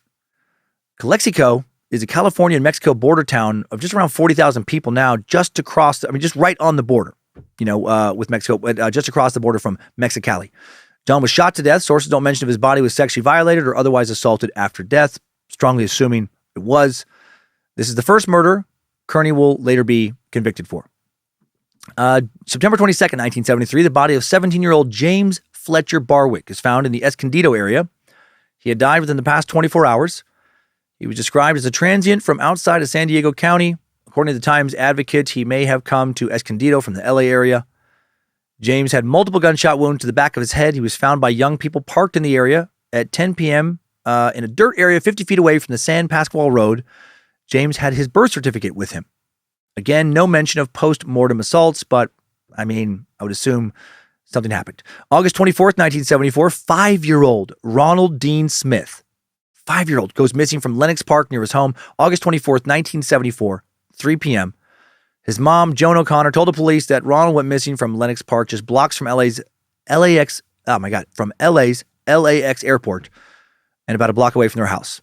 He went to go play in the park. He was last seen playing with a little buddy after he left his house around 2:30 p.m. He disappeared after he and his little playmate had an argument and the playmate left. Over the next 3 days, deputies and volunteers searched 8 square miles for Ronald. Joanne spoke to some TV reporters to ask the kidnapper to bring Ronald back, saying, "I just want to tell whoever he's with now that he's very important to me, that he's all I've got, that I love him so very much." I'm guessing Patrick saw the news coverage, didn't give a fuck. Police and helicopters searched for Ronald, on the ground and with helicopters on August 25th, 1975. The next day, police searched a house-to-house across a 2 square mile area. August 27th, the police searched Lenox, Inglewood, and parts of Hawthorne. Again, a month and a half later, a little boy's body is found on Saturday, October 12th, near Lake Elsinore in western Riverside County by youths gathering beer cans, about 80 miles from where Ronald went missing. Deputies say the boy was dead before he'd been dumped along Ortega Highway. He had been suffocated, not shot. No signs of sexual violation. A deviation for sure from Patrick's typical victim, but he confessed nonetheless. Why did he do it? Did little Ronald remind him of a schoolyard bully? Is that why he chose to kill him in such an intimate way? Suffocation? As far as I can tell, he has never said. Half a year later, April 13th, 1975, the body of 21-year-old Albert Rivera found 16 miles east of San Juan Capistrano. Albert had been stuffed into a trash bag left near State Highway 74. And this is the beginning of the trash bag murders. Patrick, now 35 years old, has refined his killing process in an attempt to avoid getting caught. Why now? Well, I will share that detail in a bit here in the timeline. But he was inspired by the work of another killer. Albert had been found shot in the head by a .22 caliber long rifle bullet. His body had been wrapped with heavy-duty nylon tape, stuffed into an industrial trash bag. He'd been dead for 10 to 14 days by the time he was found and sodomized post-mortem.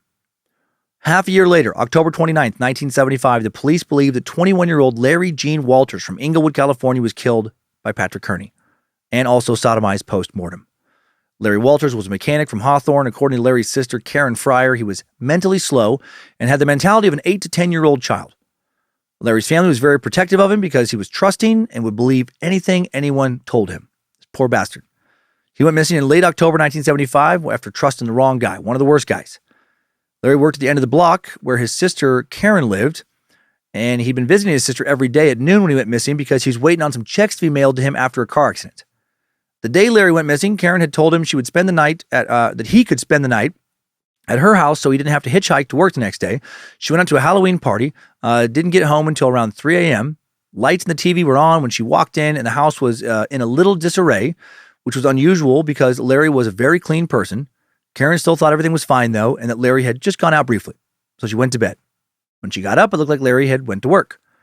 Extra sad, Larry's checks finally showed up that day, but Larry didn't show up at lunch like normal looking for them. So when Karen, notices this, she walks to his shop, and his boss says he hasn't shown up for work that day at all.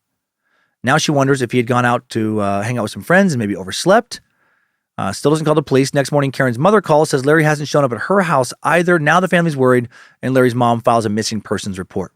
Larry's family wouldn't find out what happened to him for almost 2 years, not until Pat confesses in 1977. The police reached out to Karen, wanted to get her story to corroborate it with Patrick Kearney's confession.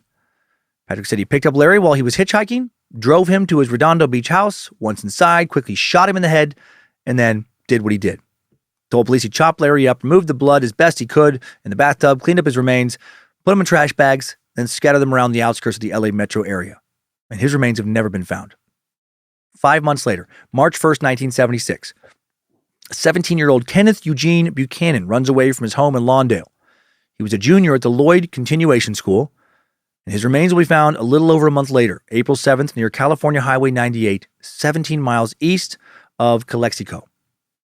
Patrick later confessed to picking him up, shooting him in the back of the head, then again, sodomizing his remains.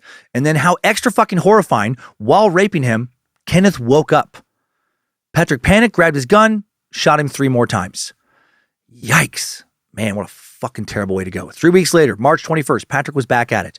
He now murders 13-year-old Oliver Peter Molitor, whose body's never been found. Patrick confessed to picking him up while he was hitchhiking, said that they played doctor. Patrick then killed him, dismembered his body, put the remains in trash bags. And the body was buried in different places at the Palos Verdes landfill. Reports say Oliver was sexually assaulted while he was alive. The doctor game. Don't specify exactly how, but we can get an idea based on someone else who he played doctor with in early 1977. Someone who lived to tell about it. Tony Stewart, author of the 2010 book, The Trash Bag Murderer, claims he lived near Patrick when he was a kid and survived a creepy encounter with him. Only known survivor, if this is true, of an encounter with Patrick Kearney. I only say, if this is true, because I couldn't find any verification that Patrick said, yeah, this happened or not. But Tony said he used to mow Kearney's lawn for extra money when he was living with his family nearby in Redondo Beach. Tony was one of 7 children in a low-income family. Their landlord helped them out by giving the kids jobs on the property and sometimes finding them other work. And this other work led him to working for Patrick, mowing his lawn for about 4 years in the late 60s and early 70s. Then they meet again when he's a young adult in early 1977. Tony said, I was 19 years old and fresh out of high school. The only thought of my mind besides searching for beautiful women, playing guitar, and surfing waves was to attend as many wild parties as possible with my friends. Sounds like he was fucking doing it right back then. Tony said he had a car, but the engine didn't work, and so sometimes he would hitchhike when he couldn't get a ride. Super common in that area at that time. One evening during the height of Patrick's murder spree, he planned to hitchhike 5 miles home. A man in a truck pulled over. Tony recognized him as Patrick.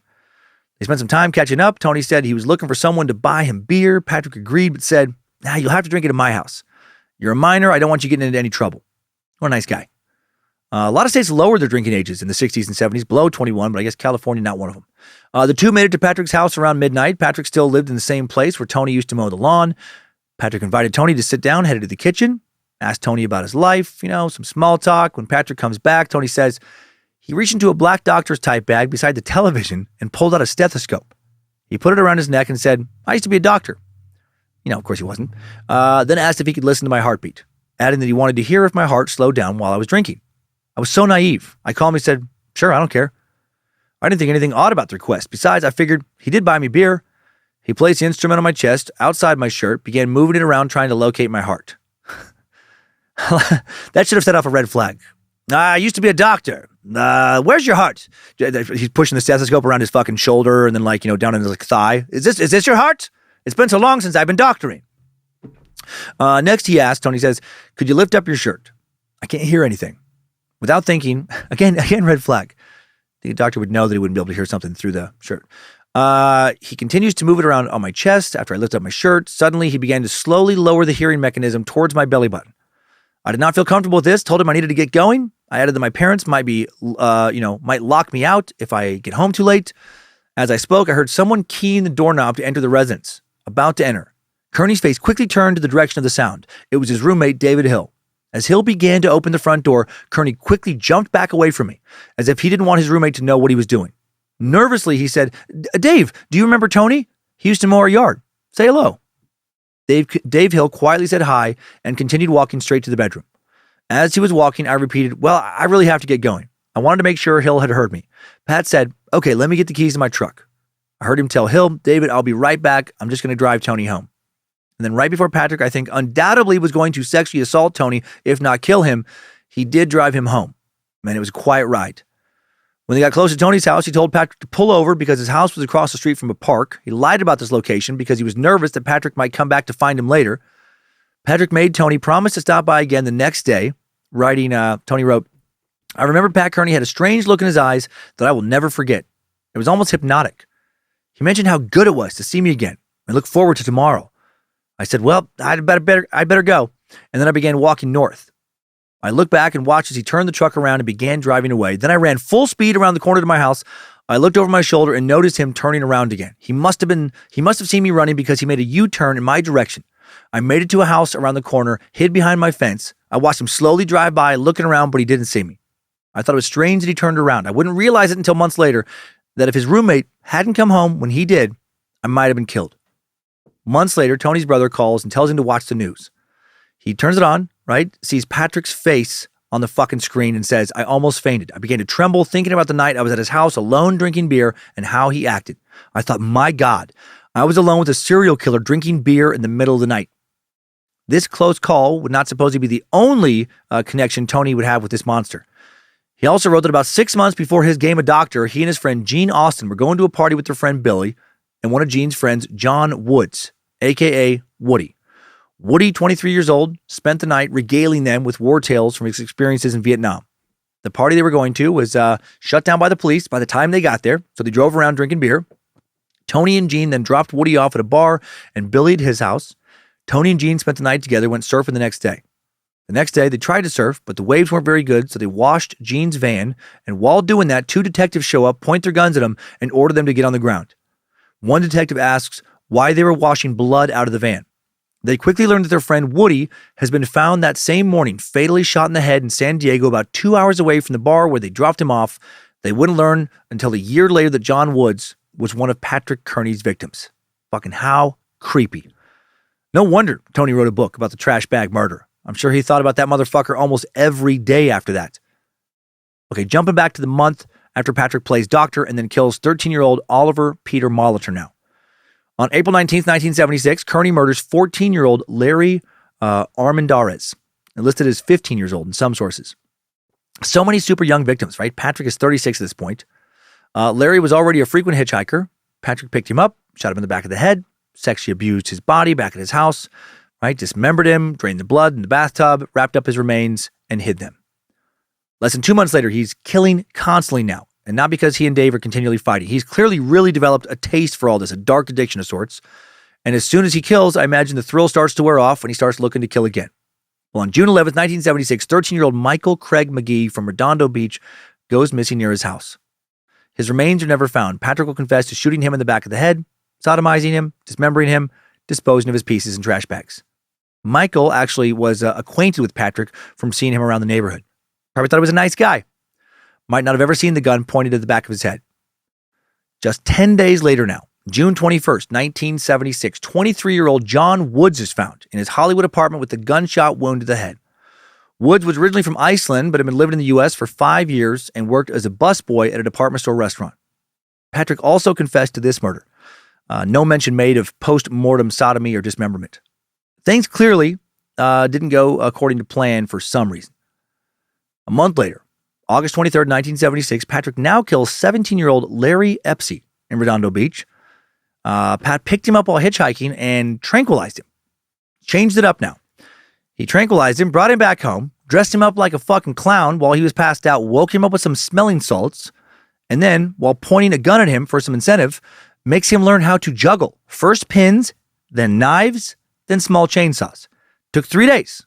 But Larry finally figured it all out, and Pat would later say it was magic. It just clicked. Pat rewarded him by taking him out to Papa John's Pizza and buying him a large meat lovers and an extra large Coke.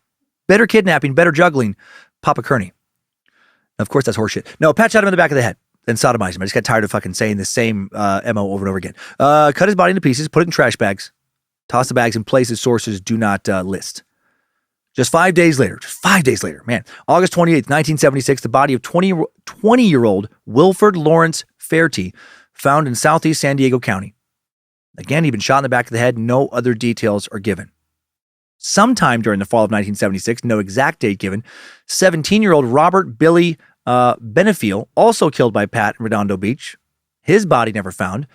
Patrick later confessed to picking him up on the side of the road when his bike broke down. Patrick shot him in the back of the head, took him back to his house, sodomized his body, dismembered it, dumped the remains in different locations. And remember, other murders I'm not mentioning are also going on in the midst of all this. Also in the fall of 1976, holy shit, he's just constantly killing and sodomizing dead bodies. The remains of 27-year-old David Allen are found on a remote road in Fallbrook, 2 miles from Interstate 15. David went missing the day before he was found. He was a Marine at Camp Pendleton. Fallbrook, a census-designated place just a few miles off base. Patrick later confessed to shooting him, right, in the head, and then leaving him on the side of the road. No mention of violating his corpse, no trash bag. Again, maybe somebody came by, he got spooked, and the plan changed. 19-year-old Timothy B. Ingham is now found dead September 24th, 1976, near Highway 79, 60 miles from San Diego, still in San Diego County. He is found naked, his remains. Tony had one .22 caliber gunshot wound to the head, and his body had been dumped into a ravine. No word on whether his body had been sodomized or not. According to police, Timothy was on a hitchhiking trip when he went missing. In September of 1976, Timothy had left his home in Merced. He told his dad, William, he's going to hitchhike all the way to Louisiana to see his 15-year-old girlfriend, back when people did that kind of shit a lot more often than they do now. And sadly, he never got, even close. Less than 2 weeks later, October 5th, 20-year-old Mark Orak was hitchhiking to Mexico when he got picked up for the last time. Patrick pulled over to grab him in Orange County the next day. This poor guy's body was found in a secluded area on the outskirts of Orange County. He had no ID, was listed as a John Doe at the time. Mark had started his hitchhiking journey way up north on the west coast of Canada. People from Ottawa told the Ottawa Journal that Mark had been a wanderer for many years. He had dropped out of high school in the fall of 1972 when he was just a freshman. The vice principal of Sir John A. Macdonald High later told the Ottawa Journal that he had last seen Mark a few years before he died, saying, I was walking to the Y when I saw him. He shouted to me and we had a little talk about what he was doing. I think he got a job and some sort of rehabilitation work out west. He was happy. Looked like he had got himself straight. Proud, I guess you could say. Man, what a fucking shame. Mark's body would not be identified until July 8th, 1977, thanks to a Kearney confession. And again, no word on whether or not he had been sexually violated post-gunshot. Just 5 fucking days after killing Mark, on October 10th, the body of 16-year-old Randall Lawrence Moore, now found on Highway 80 east of El Cajon. He had been murdered that same day. He was originally from Phoenix. Again, no word on any possible sexual acts. I have to think sodomy was, suspected in most, if not all of these cases, where it's not stated that the corpse was violated, but they are a known Kearney victim. Maybe decomposition made it harder to ascertain in some of these cases. Randall's remains found 6 days later. Jumping over 3 months ahead now. Now we're into 1977. Maybe Patrick and Dave were really getting along during the holidays. But then, something happened. Or maybe Pat no longer needed a fight to trigger him. Right? Like as I mentioned before, he just got a taste for this. January 24th, 1977, the remains of 28-year-old Nicholas Hernandez Jimenez found near Lenox Boulevard under the San Diego Freeway overpass. Nicholas was originally from Guatemala, worked as a busboy, lived in an apartment on Mariposa Avenue, and he'd been shot in the head, stabbed in the stomach, which was new, and stuffed in a trash bag. Again, no word on post-mortem sodomy. Maybe Patrick is sometimes struggling with some impotence. What is big deal? So he have a soft shame cock. Maybe this is why he tried to stab. It always worked for me. Put so much lead in murder pencil, but not work for everyone. Thank you for that, Chikatilo. That was, it really added a lot of value to this episode. About 6 weeks later, March 3rd, the remains of 24-year-old Arturo Ramos Marquez are found. He had been fatally shot, left naked along Interstate 10 near Banning in Riverside County. His remains had been positively sodomized post-mortem. Arturo had last been seen alive a week earlier, February 26th in Oxnard. Right before he disappeared, Arturo was headed into a Mexican restaurant in Beverly Hills to meet a lawyer. Arturo's friends said he and this lawyer were having sex. Lawyer will deny this. His body was found when linemen working on a dirt road a mile north of the I-10 freeway near Palm Springs saw buzzards landing near a ditch. They went to check out what the buzzards were feeding on and found the body of Arturo. He'd been dead for about 5 days, died from a .22 gunshot wound to the side of the head, also been stabbed once in the abdomen. That stab again. Pat never said what the stabbings were about, but they were done after the people had been shot. Just wanted to maybe see how how it felt to stab them. I don't know. Arturo was an Oxnard High School, or had an Oxnard High School ring with the initials ARM engraved on it when his body was found. A couple days later, a manila envelope was delivered in Arturo's mailbox with keys and a short typed message in Spanish. The message said that the keys were for Arturo's car. Arturo's roommate took the envelope to the police, and the unnamed attorney became the first suspect. But he denied meeting Arturo on the day he went missing, denied sleeping with Arturo. An analysis of Arturo's stomach showed that he ate salsa and tortillas before he died, which indicated he might have gone to meet the lawyer at the Mexican restaurant. And for a time, police were convinced that the lawyer had killed that the lawyer had killed Arturo, but he was never arrested. Wonder if he would have been arrested a few months later had Patrick not turned himself in and confessed to this killing. I wonder how many other people were suspected in Patrick Kearney's other murders. How many people were questioned? How many people's lives were shook up? Patrick must have felt like a fucking criminal mastermind at this point. He just keeps killing and killing and killing, right, for 15 years now, very frequently for the previous year or so. Police don't have a clue who he is, not on anyone's radar, but that is about to finally change. Just 10 days after Arturo's remains are found, on March 13th, 1977, 17-year-old John LeMay, last seen by his parents. He was leaving home to go visit a man named Dave. Dave is in David Hill, Patrick's 34-year-old boyfriend. So, no big whoops, just a 17-year-old heading out to meet up with a 34-year-old. At least Patrick's longtime lover isn't a creep. At least he's a stand-up dude. right? At least one of these guys is not creepy. According to Patrick Kearney's later confession, he was home alone when John showed up at the house. When John knocked on the door, Patrick invited him in to sit down and watch some TV. Not sure what show I was on, but it was the last one John would ever watch. When John got up at some point to go change the channel, Patrick just casually walked up behind him and shot him in the back of the fucking head. Clearly, these 22 caliber weapons are not making a big mess. If they were, I would think that his house, the house that he shared with Dave, would have just been covered in obvious bloodstains by this point. 2 days later, March 15th, 1977, an LA County Sheriff's Department spokesman says that the murders of at least 7 young men whose remains have been found near highways in 4 Southern California counties since April of 1975 are the subject of a joint investigation by homicide investigators in those counties. They were operating under the assumption that the same serial killer had murdered all of them. While some task forces had already been looking for a freeway killer responsible for Kearney's murders and the murders of Randy Kraft, some investigators have already distinguished key differences between these killings. All of the victims of this investigation have been shot in the head. Many, if not all, have been sodomized post-mortem. They're finally starting to narrow in on Patrick, and they have no idea they're about to get a huge break in this case. 3 days later, March 18th, some of John LeMay's dismembered remains are found near Highway 71 south of Corona in Riverside County.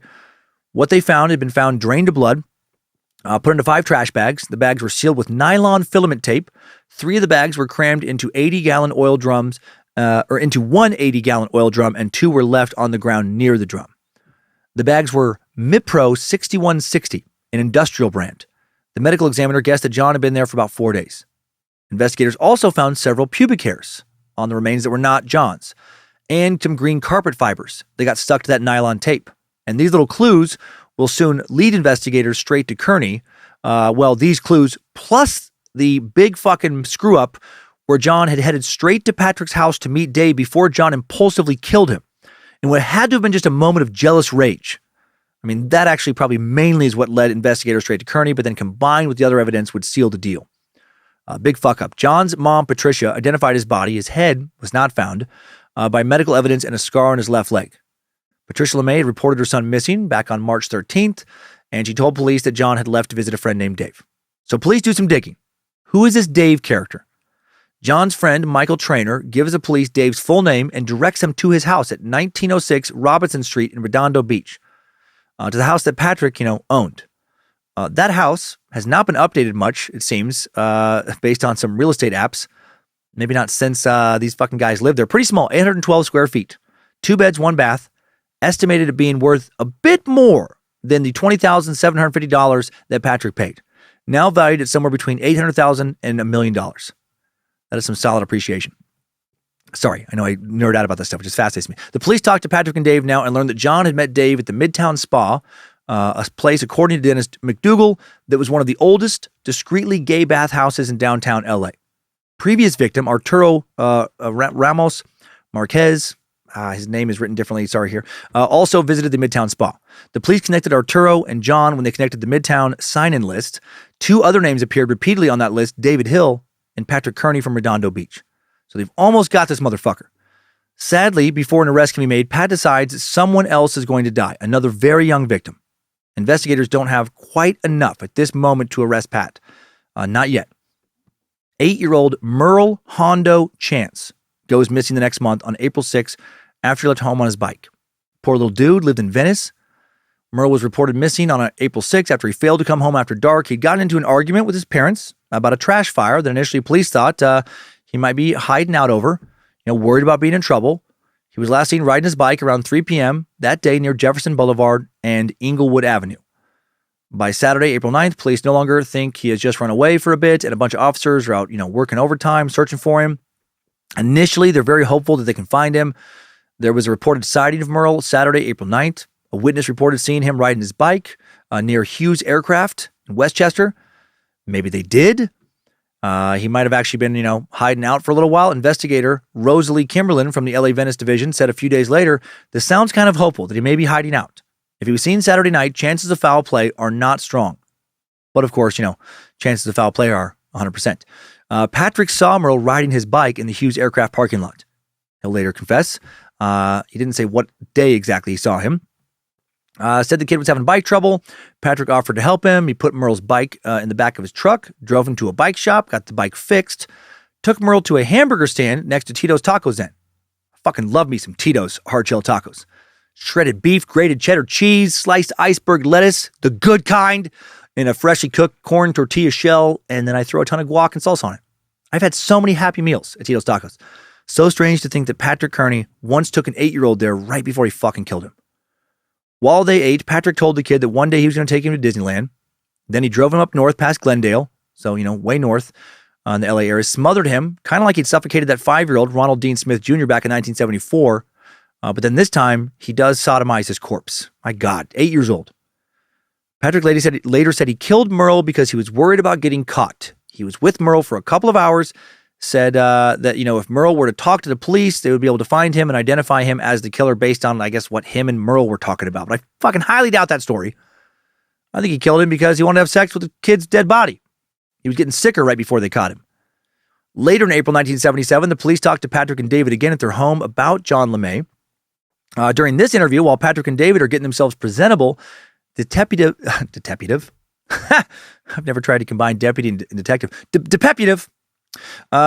Larry Miller picks some fibers from the green carpet and puts them in his pocket. Nice! Fuck yeah, brothers. Well played. He wants to know if they match the green carpet fibers found with LeMay's remains. Patrick tells the officers that he and David are gay and that they're scared of being murdered because of the high number of gay men being murdered in recent years. Patrick said he was working when John went missing and David was with a friend.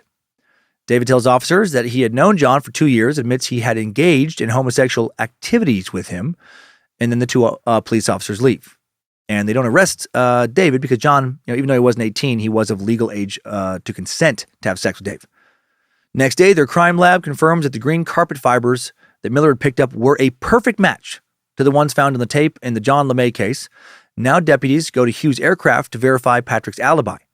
While there, they find unused Mipro trash bags near Patrick's office. They review the company's office supplies, see that they had also purchased the exact same nylon tape used to seal the trash bag shut that LeMay's remains have been put in.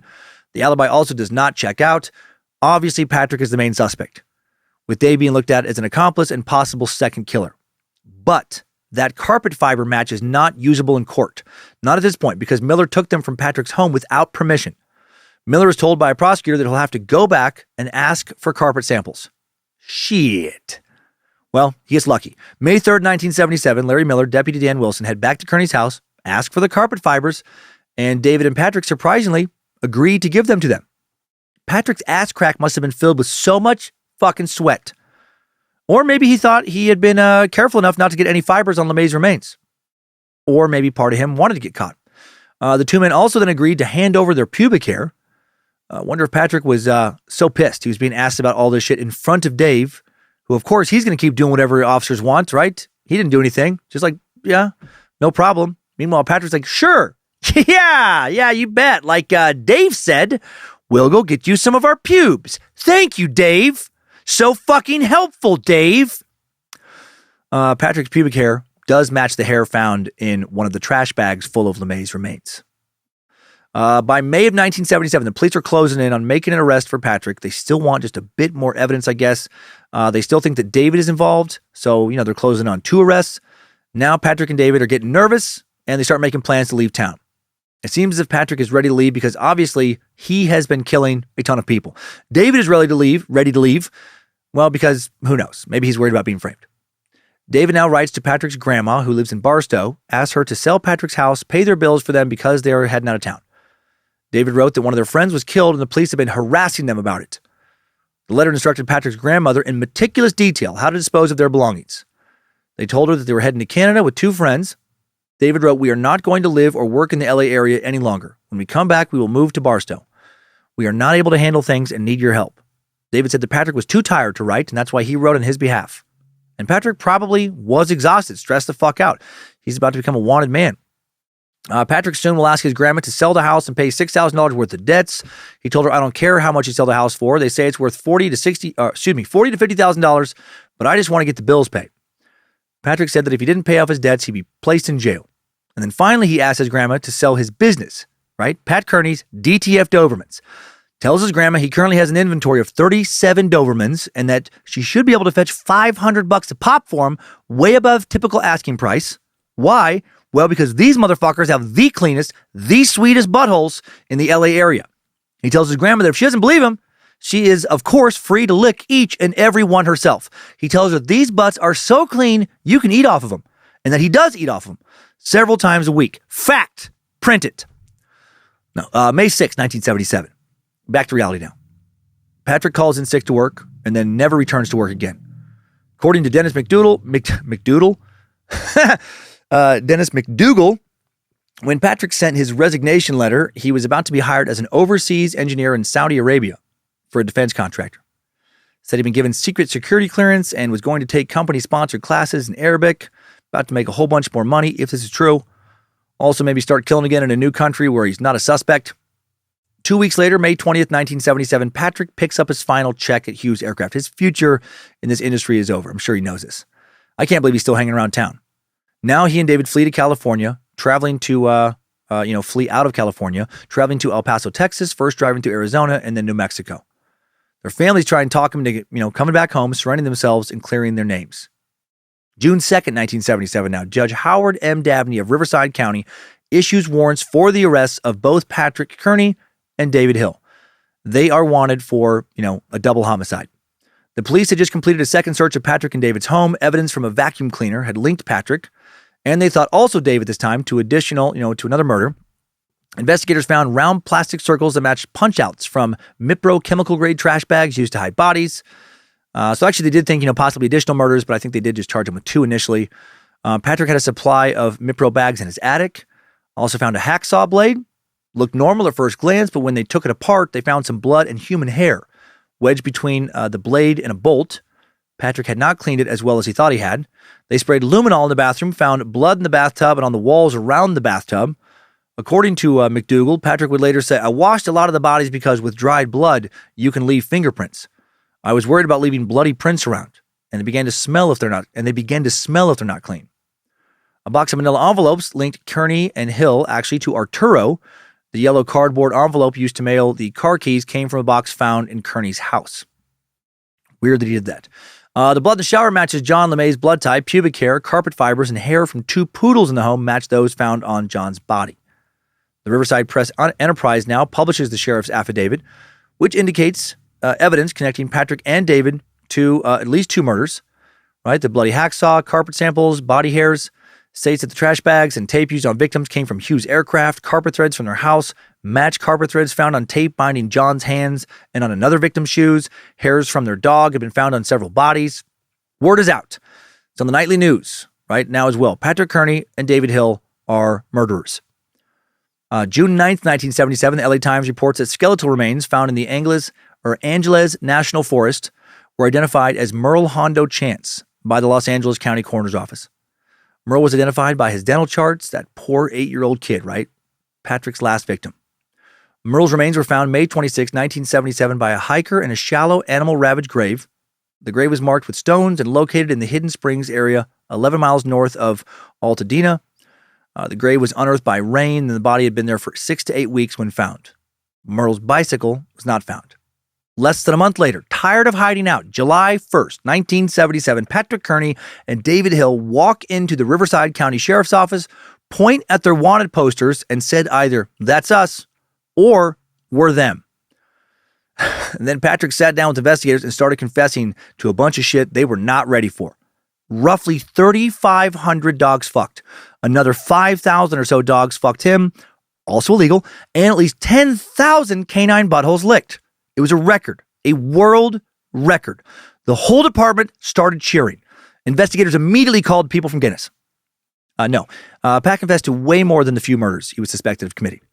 He sat down and quickly started confessing to 28 murders.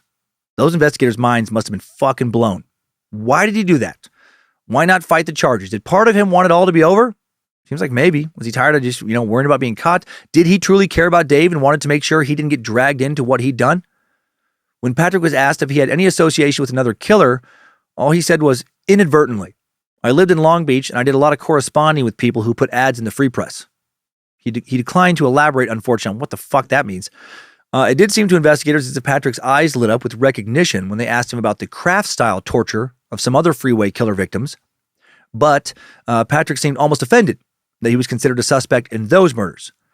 During the initial questioning, he was questioned about targeting Marines and drugging them, which is what Kraft did so often. He seemed confused. Police asked him if he put anything into victims' rectums. Nope. Didn't fuck with Randy's buttsocks. Patrick said he used towels to keep the bodies from leaking. The detectives continued to ask him about victim torture, and Patrick said, "I'm not the wooden stake." And he is referring there to 1975 Kraft victim John William Lares, a 17-year-old who Randy shoved a wooden surveyor's stake inside of. Blah! Man, Randy Kraft, he was fucking evil. Loved shoving very painful things up people's asses. Patrick told investigators basically that, that kind of shit was not his style. He said that typically he shot his victims with his right hand with a .22 pistol while steering the car with his left. He said that usually it was all so quick that the dead man's facial expression was rarely even surprised. I wonder if he was weirdly proud of that. He then would normally drive down the road with the body in the seat until he got somewhere isolated and could hide the body after having sex with it. In other cases, of course, he took people home, killed them there, also with a .22 of some kind, then had sex with them at his house, dismembered them in the bathroom, putting their parts into trash bags, after the necrophilia. If he killed a victim at home, he said he, cut them up in the bathtub where he would drain the blood. Patrick said he was inspired to do that by another serial killer, Dean Corll, the dude we covered in Suck 101, the Candyman killer. Origin story for Chicken Joe, right? Bok bok, playboy, bok bok. Who also used dismemberment in trash bags with some victims and buried them. And Patrick studied Corll. This book comes out about Corll and newspaper articles, clippings of the crimes. He reads everything he can find. He also read that Corll and his accomplices yanked out their victims' pubic hair sometimes, so he did the same with many of his victims. So weird. He just gets mesmerized by this other serial killer. Patrick insisted that Dave Hill was innocent. Said Dave was always gone when he committed the murders. He'll never waver on this.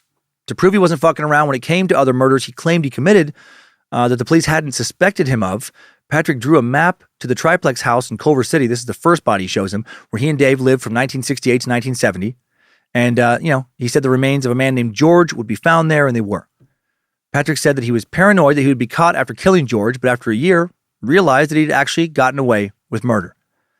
Patrick also explained why he dumped many of the bodies where he did, out in the desert, saying, "I used to live in Arizona, and I noticed that things disappeared very rapidly in the desert. You can put a small animal on an anthill, and it disappears right in front of your eyes." Creepy. How many little critters did he kill during his brief time in Arizona? Also admitted to beating some of his victims after they were dead. He blamed that on the whole rage of being bullied as a kid thing. Said he didn't begin dismembering his victims until several years after George, telling investigators it was curiosity, the gore of it, What would it be like? Cutting somebody open does tend to sound a little bit exciting when they're dead, but it didn't give me any thrill when I did it. I did it for curiosity to see if it would, but it didn't. Patrick said it took him several years to establish his routine of dismembering victims, putting them in trash bags, and dumping their bodies. Also talked about some close calls when dumping bodies. Said he once got a flat tire during a drive out in the desert. His spare was also flat, so he had to call a tow truck, and was terrified that the attendant would question him about the bags in his car which contained the remains of a victim. That is a close call. Patrick also once locked his keys in his car while looking around for body dumping sites. Said it took him hours to get the lock open. He was worried that someone would catch him with bags full of body parts in his car. There was something darkly funny here to me about one of the worst times to lock your keys in the car. Like when you have a bunch of dead bodies in it. Just like, are you kidding me? Oh, I really do not want to have to bust open my own window right now. If only these fucking dead guys could just be a little more alive and unlock the goddamn door, please. Riverside County Deputy DA Balkowski soon called over to interview Patrick after he turned himself in, started talking. Yes, I mentioned him before. A Polish guy. Polish guy called in to solve this case. So let's see how this goes. Mamma mia, it's been a long time since me making a fun out of the Polish pierogi pepperonis based on all the stereotypes. Antonio Banderas mixing the two dumb stereotypes together like a fettuccine and Alfredo. Maserati Bugatti. As I talk like this, that's a spicy spetzel. Nailed it. My Italian's getting even better. Masterclass. Anyway, Bukalski asked Patrick how many people he killed. He answered first saying, "I don't know, but more than 30. He got a little more specific later. Patrick said he'd been killing people since 1962. Gave details about the murders he could remember. And we covered most of those murders in the timeline. According to Bukalski, Patrick said he committed necrophilia with the bodies because it made him feel powerful. Patrick didn't seem to show any shame when talking about this. Bukowski said, you would be able to have a conversation with him, sitting here, talking about a lot of things, and never have an inkling that there's something bizarre about this guy. There's something weird about this guy. You would not get that feeling with this man. That is so strange. They could just talk about this stuff just casually and just seem like a normal dude. In my mind, I just went to this place of like, he's just like, can you tell me if the Dodgers, just real quick, if the Dodgers won today? Really? Garvey had another dinger? Man, that lineup is killer. I'm sorry. And Sutton was pitching? Well, of course they won. I just don't see how they don't win the NL West. I mean, how many games are they up on the Reds right now? 5? Oh, hell yeah. Excuse me? Oh, sure. I just really prefer sex with a corpse. Anal, obviously. I like the cooler temperature of a recently dead body, and the hole's a little tighter. Not worried about anyone screaming like a baby either. Hey, was Dusty Baker in the lineup today? I know his knee has been bothering him again, but man, we need him. We need him for a real push if we're going to win the series. What? Yeah, I can talk about how to cut somebody's head off with a hacksaw. It's pretty easy. Anyway, before I get too deep into that, can someone go grab me some tacos at Tito's? Hot damn, that guac is so fresh. You ever eat those gringo tacos? Oh, man, hell yeah. A few days later, July 4th, 1977, Patrick goes with investigators to Imperial County, identifies 6 possible body locations. Patrick also helps identify 2 bodies who have already been found, but listed as John Doe's, right? Everything's checking out with him about this stuff. He's not bullshitting them about body locations and identities. Also keeps insisting that Dave is innocent. Still, the following day, July 5th, Patrick, Kearney, and David Hill both arraigned for 2 murders initially. Their bail set at $500,000 each. Neither man immediately enters a plea as advised by their lawyers. They were then formally charged with the murders of Arturo Marquez and John Otis LeMay. A judge orders them to be held on $500,000 bail. Each again sets a date for their plea hearing of July 15th. Patrick spoke at the arraignment, expressed his wish to hire a lawyer. David was assigned a public defender. The authorities made statements that Patrick and David were both involved in 15 workable cases and possibly 13 others where the victims might be too decomposed to bring evidence to court. Right? Still, investigators are convinced that the 2 of them are doing this together. Over the next week, Patrick leads investigators to both identifying more John Doe victims and to also finding more missing person murder victims. July 13th, 1977, Patrick is indicted by a Riverside County grand jury for the murders of Arturo Marquez, Albert Rivera, and John Otis LeMay. The grand jury deliberates for just 1 hour, and they refuse to indict David Hill in connection with at least 15, but possibly 28 murders. After being indicted, Patrick appears before Judge E. Scott Dales, and his arraignment is set for July 28th. Patrick has given investigators details for at least 28 murders by now. Authorities in LA, Orange, Riverside, San Diego, and Imperial counties investigating more and more of his claims. David Hill is released from jail the next day, July 14th. Not enough evidence to prove he was at the scene of any of the murders. So now Patrick is the sole focus of the investigation. July 28th, Patrick pleads not guilty to 3 murder charges, and his trial is set for October 5th. So why is he pleading not guilty? Well, he's working on getting a plea deal. He knows he'll never walk free again. He just doesn't want to be put on death row and executed. 5 months later, after a series of legal maneuverings, December 21st, 1977, 38-year-old Patrick Kearney does plead guilty to 3 murders in exchange for being sentenced to life in prison with the possibility of parole in 7 years after he waives a probation report and asks to be sentenced immediately and gets his plea deal. And saying to me that he would be eligible for parole. And he would be eligible for parole in February of 1984, just once it seems. This apparently was just due to the way that California's laws were written about sentencing when you were not sent to death row and part of how some of these plea deals would go, but everybody apparently was 100% confident he would never get out of prison, and he is still in prison.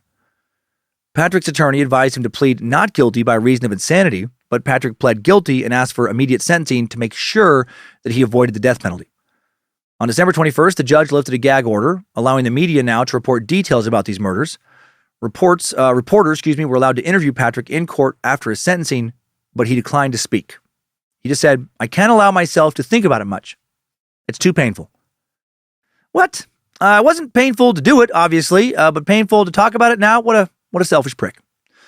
Court documents were released after his sentencing that shared additional details about Kearney, though. According to the LA Times, Patrick spoke with psychiatrists calmly and without emotion about how he killed his many victims. He said he was bisexual. I fucking doubt it. There was never mention of him being romantically linked to a woman outside of maybe this brief marriage when he was still a teenager that I don't buy. Was he uncomfortable thinking of himself as being gay? Did he prefer to have sex with dead males outside of Dave because of some self-hate. He wanted to fuck boys and men who would never tell anyone, who they fucked, who would never look at him as he fucked them. Who knows? Speculating. Patrick also admitted to having a morbid curiosity about his victims' bodies and sometimes said he committed sex acts on them after they were killed to satisfy his curiosity. I think he has curiosity, confused with just wanted to come. The Riverside Press Enterprise quoted doctors' reports on December 22nd that stated that Patrick explained that murder vented his frustrations and gave him a feeling of power. According to one doctor, he does not see himself as mentally ill. Patrick originally admitted to 28 murders in 10 counties. According to Deputy DA Bukowski, Patrick sent a letter in December of 1977 to LA County Sheriff Peter Pitches, admitting to 5 more murders in LA County. 4 of those murders were new cases. 1 overlapped with the previous total of 28. And so all of this brings his confessed total to 32. The LA County DA's office said on December 22nd that they were considering prosecuting Patrick for up to 21 more murders. February 2nd, 1978, Patrick's attorney, Jay Grossman, reports that LA police and sheriff's detectives interviewed Patrick in prison about the murders of 18 boys and young men he had not been charged with. February 15th, 1978, he's officially charged with 17 of those 18 murders. The victims ranged in ages from 5 to 28. This was the largest number of homicide counts ever filed in LA County. 8 of the charges came from other jurisdictions, 5 bodies found in LA, 4 in San Diego County, 2 in Orange County, 2 in Imperial County, 4 of the victims not found. The evidence for these charges was gathered by Sheriff's homicide detectives Al Sett and Roger Wilson. Sett would tell the LA Times, "We had conversations with Kearney, and as a result of these talks, we filed these 17 counts. And that this completely wraps up all possible charges against Kearney." Well, he's close. Not quite all of them. 4 of the 17 victims were found in trash bags. At least 3 different .22 caliber weapons used in all the murders. February 21st, Patrick Kearney pleads guilty to not 17, but 18 more counts of murder. They added 1 more murder charge. Overall, Patrick now pled guilty to 21 counts, the original 3 plus 18 new ones, and received 21 life sentences after additional sentencing. Judge Dick Ran, not kidding. Judge fucking Dick Ran. First name Dick Ran. Dickran. Fucking got our dick in an extra special way. First time I've seen a Dick Ran. His last name is Tevrizian. He should have thought about changing his name. Mr. Dick Ran Tevrizian. He asked Kearney, "I feel I have some obligation to the 18 people whom you have silenced. The families of the victims want to know why. Can you tell us why?" And Patrick responded, "Seriously, your name is fucking Dick Ran, as in a dick ran." No, he said, "I prefer not to." And again, what a prick. Cruel and selfish. He could have told him, but he didn't have to, right? Shitty, selfish little power move here. Flaunting the last bit of power he has left to prevent victims' families from getting a little extra closure. Investigators believe that Kearney definitely murdered another 7 victims, possibly 11 more, but the police didn't have enough evidence to charge him in the additional killings. And, they were satisfied he would obviously spend the rest of his life in prison for 21 murders. After Patrick's new sentencing, some more medical reports are released to the press from conversations with psychiatrist Dr. C. Wright Anderson. Got fucking C. Wright and Dick Ran in this suck. According to Anderson's report, Patrick said that the first murders were motivated by curiosity and having sex with the victims after death. Okay, all right, maybe probably a little honesty there. Patrick told Dr. Anderson that most of the victims reminded him of a type of person who had given him a bad time during his teenage years. It says most, but not all. According to Patrick, one of these people who gave him a bad time was blonde and arrogant. And he said it was this type of person who tried to force him into homosexuality in his teens. What does that mean? Was he molested, raped, or is he just trying to blame someone or multiple someone's, or maybe this is this blonde guy, for making him gay? Right? It's that person's fault for him killing later. That's not how this works. Another report filed by Riverside County Deputy Probation Officer Sue King had a quote from Kearney saying, "It did not take much reason to kill anyone. It just became a habit." What a fucking terrible habit to have. What a weird habit, right? To talk about kicking. Oh, good for you, man. Smoking's a nasty habit. I used to have a pretty nasty habit myself. Couldn't stop shooting boys and men in the head and then sodomizing them and chopping them up. Quit cold turkey the day I turned myself in. Also used to have a real nasty dog butthole habit. But that's a story for another day. As of 2022, Patrick Wayne, dogfucker, probably buttlicker Kearney, still alive. He's 83 years old, incarcerated at Mule Creek State Prison, has not been eligible for parole since February of 1984. One of his fellow inmates, former Suck subject Scott Peterson. Another fellow inmate, James Michael Monroe, one of the accomplices of that freeway killer, Billy Gutterballs, William Bonin. The other freeway killer, Randy Kraft, currently incarcerated in San Quentin, and that takes us out of this timeline. Good job, soldier. You made it back. Barely.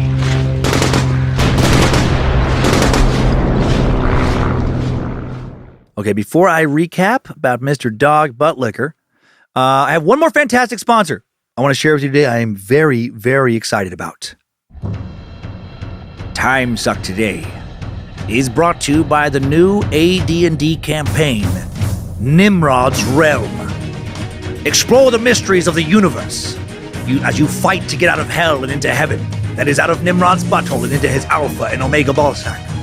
Along with you as you fight monsters like the Peanut Butter Elder Fish Dragon, Showbiz, and the Deathlock Wrestler. What this big deal I killed Evil Dragon game.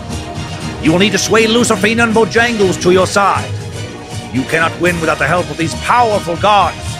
You will be given clues if you live to make it to each new checkpoint by the Lord of Bards, Triple M. Watch out for some owlbears. Oh, lots of owlbears. But fear not, for at least one member of your party will be allowed to play as the powerful Fighting Man. Fighting Man, I am a fighting man. Watch out for my melee sword. This is my defense shield. Goblin, troll, elf, wizard, fight. Believe, meat sack, and you can break free from hell and enter heaven. Play Nimrod's Quest today. Play at your own risk. Snacks, soft drinks, Satan and vaginas not included. Nimrod's Realm is owned and licensed by Bear Evil Incorporated. Man, what a good sponsor. That game sounds sick as fuck. Oh, whew. All right, now to close out. Patrick Wayne Kearney. What a dirtbag. What a terrible example of a front butt dump. Another freeway killer. So much we'll never know about him, as is the case with so many of these assholes, right? Some of them, I think, pretty clearly relish in the attention they get being so free to talk about their worst acts. Like Arthur Shawcross did, right? That head wound riddled Mr. Potato Head got off on freaking people out over the crimes of the Genesee River Killer. Ed, don't get my zapples riled up, Kemper, very honest about what he did. I think he seems to have gotten off also and kind of freaking people out. But so many of these other guys, they just won't say, right? They won't talk about their crimes. The other living freeway killer, Randy Kraft, has been especially tight-lipped. I think they do this to be cruel, right? I think they get off on frustrating, family members who just want to know exactly what happened to their loved one. Even if they probably don't need to know. They want to frustrate criminology students and investigators. And it's just one of the few cards they have left to play. They don't have to, so they don't. They love to antagonize people, I think. It's not like Patrick specifically is holding out on any information because he thinks he's going to get out of prison. He's never appealed his sentence. He's 83. I think he just won't talk about it because he's a selfish fuck. He was a selfish guy who, killed people. He was selfish in how he killed, who he killed. Selfish now, not to come 100% totally clean with everything. I also wonder with this case, whatever happened to David Hill? Man, I searched and searched and searched. Could not find any information, not a peep in a variety of web searches. Did the man I think Patrick really did love ever visit him in prison? Is he still alive? Did he go back to Texas? Did he take on a new identity? Did he know about what Patrick was doing before the arrest? Was he maybe even an accomplice? I don't know. Cannot find any information. It's like he just fucking vanished from the public eye right after he was released, after being arrested. And I guess I might do the same if I was him. Okay, time to go over some of what we learned about this week's dog fucker now. Sorry for all the dog fucking talk bojangles. And also learn something new and weird about Pat in today's Top 5 Takeaways. Timesuck Top 5 Takeaways. Number 1, Patrick Kearney was known after his arrest as the Trash Bag Killer. After many of his crimes previously were believed to have been, a part of the fictitious Freeway Killer crimes. Unlike many serial killers, Kearney did not torture his victims while they were still alive. He shot them in the head, often when they were not even paying attention, never even saw his gun, then committed acts of necrophilia with their bodies. Some cases, he drained their bodies of blood in his bathtub, dismembered them, put their various body parts in industrial trash bags he took from his workplace, dumped their bodies in random locations, often along Southern California highways like other so-called freeway killers, one who was active at the same time as him. the other active a few years after his arrest. Number 2, Patrick Wayne Kearney was likely bullied as a child for being small and sickly. Instead of standing up for himself or arguing with his bullies, he began to internalize his hatred of them, have a lot of sick fantasies about killing them, skinning them, and such. Then as a young teenager, Patrick's father taught him how to hunt, shoot pigs, other animals, which seems to have fueled some murderous fantasies that were later sexualized. Number 3, Patrick Kearney was in a long-term relationship with David Hill for many years. The two men lived together in different Southern California cities. Both Patrick and David fled from the police after being questioned for the murder of John LeMay, and then both turned themselves in at the Riverside County Sheriff's Office. Patrick then took the blame for 28 murders, soon bumped up to 32, and insisted that David had no knowledge of any of the murders and was never home when he killed. Was this true, or did Patrick love David so much that he was willing to risk life in prison or the death penalty to save him? Number 4, Kearney eventually pled guilty to murder against his attorney's advice, 21 total murders, in exchange for being spared the death penalty. And then number 5, new info. Back in 2018, Australian true crime author Amanda Howard on Studio 10, an Australian talk show, stated that she had been corresponding via letter with Patrick. He seems to really like to write letters to people. And she said that Patrick told her that he knew Lee Harvey Oswald before Oswald was alleged to have assassinated President Kennedy in November of 1963, a year after Kearney said he'd killed 3 people. Kearney and Oswald are the same age, born almost exactly a month apart. He told Amanda that he said he drove Oswald once to the Mexican border. Said we both attended military language school and had been in top secret military language operations. In fact, I met Oswald through a friend who had also done those things. And then Kearney wrote, Lee said he was about to go hitchhike to Mexico City, but after Mexico, he returned to the USA, then made a second voyage to Mexico City later. I nearly went with him. And then he added later in the letter, Oswald sometimes affected a false German accent and tried to pretend that he was some sort of spy. And basically, Kearney just went on to say that Oswald, while he basically was involved, hinted that he was involved with the government in some kind of plot to kill Kennedy, and also that he was not smart enough to have killed Kennedy himself. So that's the one thing I like about this dog fucker, is that he thinks Oswald didn't act alone. Timesuck Top 5 Takeaways. And by the way, I don't believe for a second that he actually hung out with Oswald. But it was just pretty interesting. Patrick Kearney, the trash bag killer, has been sucked. Thank you to the Bad Magic Productions team for help again in making Timesuck. I hope this episode was somewhat smooth. Man, sources fucking scattered all over the place with this one today. And so much conflicting information. But in the end, I feel like, for compared to what's out there about this guy, it was pretty cohesive. Special thanks to Queen of Bad Magic for doing so much for our family, so I have time to make these episodes each week. Thanks to the Suck Ranger, Tyler C. for producing, directing today, and to the Art Warlock, Logan Keith, for helping with production. Thanks also to BitElixir for upkeep on the Timesuck app, the Art Warlock, Logan Keith again, for creating the merch at badmagicmerch.com, making the Wet Hot Bad Magic Summer Camp banner, helping run our socials along with the Suck Ranger, and a team managed by our social media strategist, Ryan Handelsman. Thanks to producer Olivia Lee for the initial research this week. And thanks to the All-Seeing Eyes moderating the Cult of the Curious private Facebook page, the Mod Squad for making sure Discord keeps running smooth, everyone over on the Timesuck subreddit and Bad Magic subreddits. I do peek in there, these places, just, try and get a feel for the pulse, what people are thinking, try to make the show better. Next week on Timesuck, I feel like it's been a while since we've really got into a cult, and we are going to go cult. This time with the Sullivanians, pronounced by some YouTubers as Sullivanians, but I think Sullivanians is the way to go. The Sullivanians were a little-known cult based around James Sully Sullivan, one of the main characters in Pixar's Monsters Incorporated. Peaking at a membership of just over 800 in 2002, a year after the movie's release, the Sullivanians would show their extreme dedication by donning blue fuzzy suits and breaking into homes to harness screams. They hoped to harness enough screaming power so they could be literally transported to the universe of Monsters, Inc. They believed that inside each and every one of them was a monster waiting to be released. And then those monsters would be released in the most horrifying of ways when one cult member snuck into the bedroom of someone who didn't exist, because that's not who the Sullivanians are at all. But that would be fucking cool. Now, the real Sullivanians also interesting. Little-known cult living on Manhattan's Upper West Side from the 1960s to the early 1990s, with membership peaking around 400 members in 1974. Quite a few. At the helm of this group, a very controversial figure, Saul Newton, a man who claimed to have revolutionized psychology. Through his therapeutic practice, Saul and other therapists who worked at the Sullivan Institute, would recruit patients into communal apartments where they lived a free love, sex, drugs, and rock and roll lifestyle. Oh, fuck yeah. So why did they do that? Because they were taught that monogamy was bad. That's what Saul said. Monogamy, especially your parents', version of monogamy, it fucked up your life, caused all kinds of mental illness. That was why patients had to cut ties with their family members, restrict social activities only to include other Sullivanians, and read Saul's manifesto, Conditions for Human Growth. Right? It was like their Bible. In these groups' apartments, members would go on, quote, dates with one another, ideally with as many other people as possible, would be criticized for being monogamous if they tried. If you happen to be or become a parent, you would likely only see your child a couple hours a week because you otherwise are, you're pumping them full of neuroses. If you're trying to spend too much time with your kids, some kids were sent to boarding school. Their parents severed contact with them entirely, and this was condoned by the group.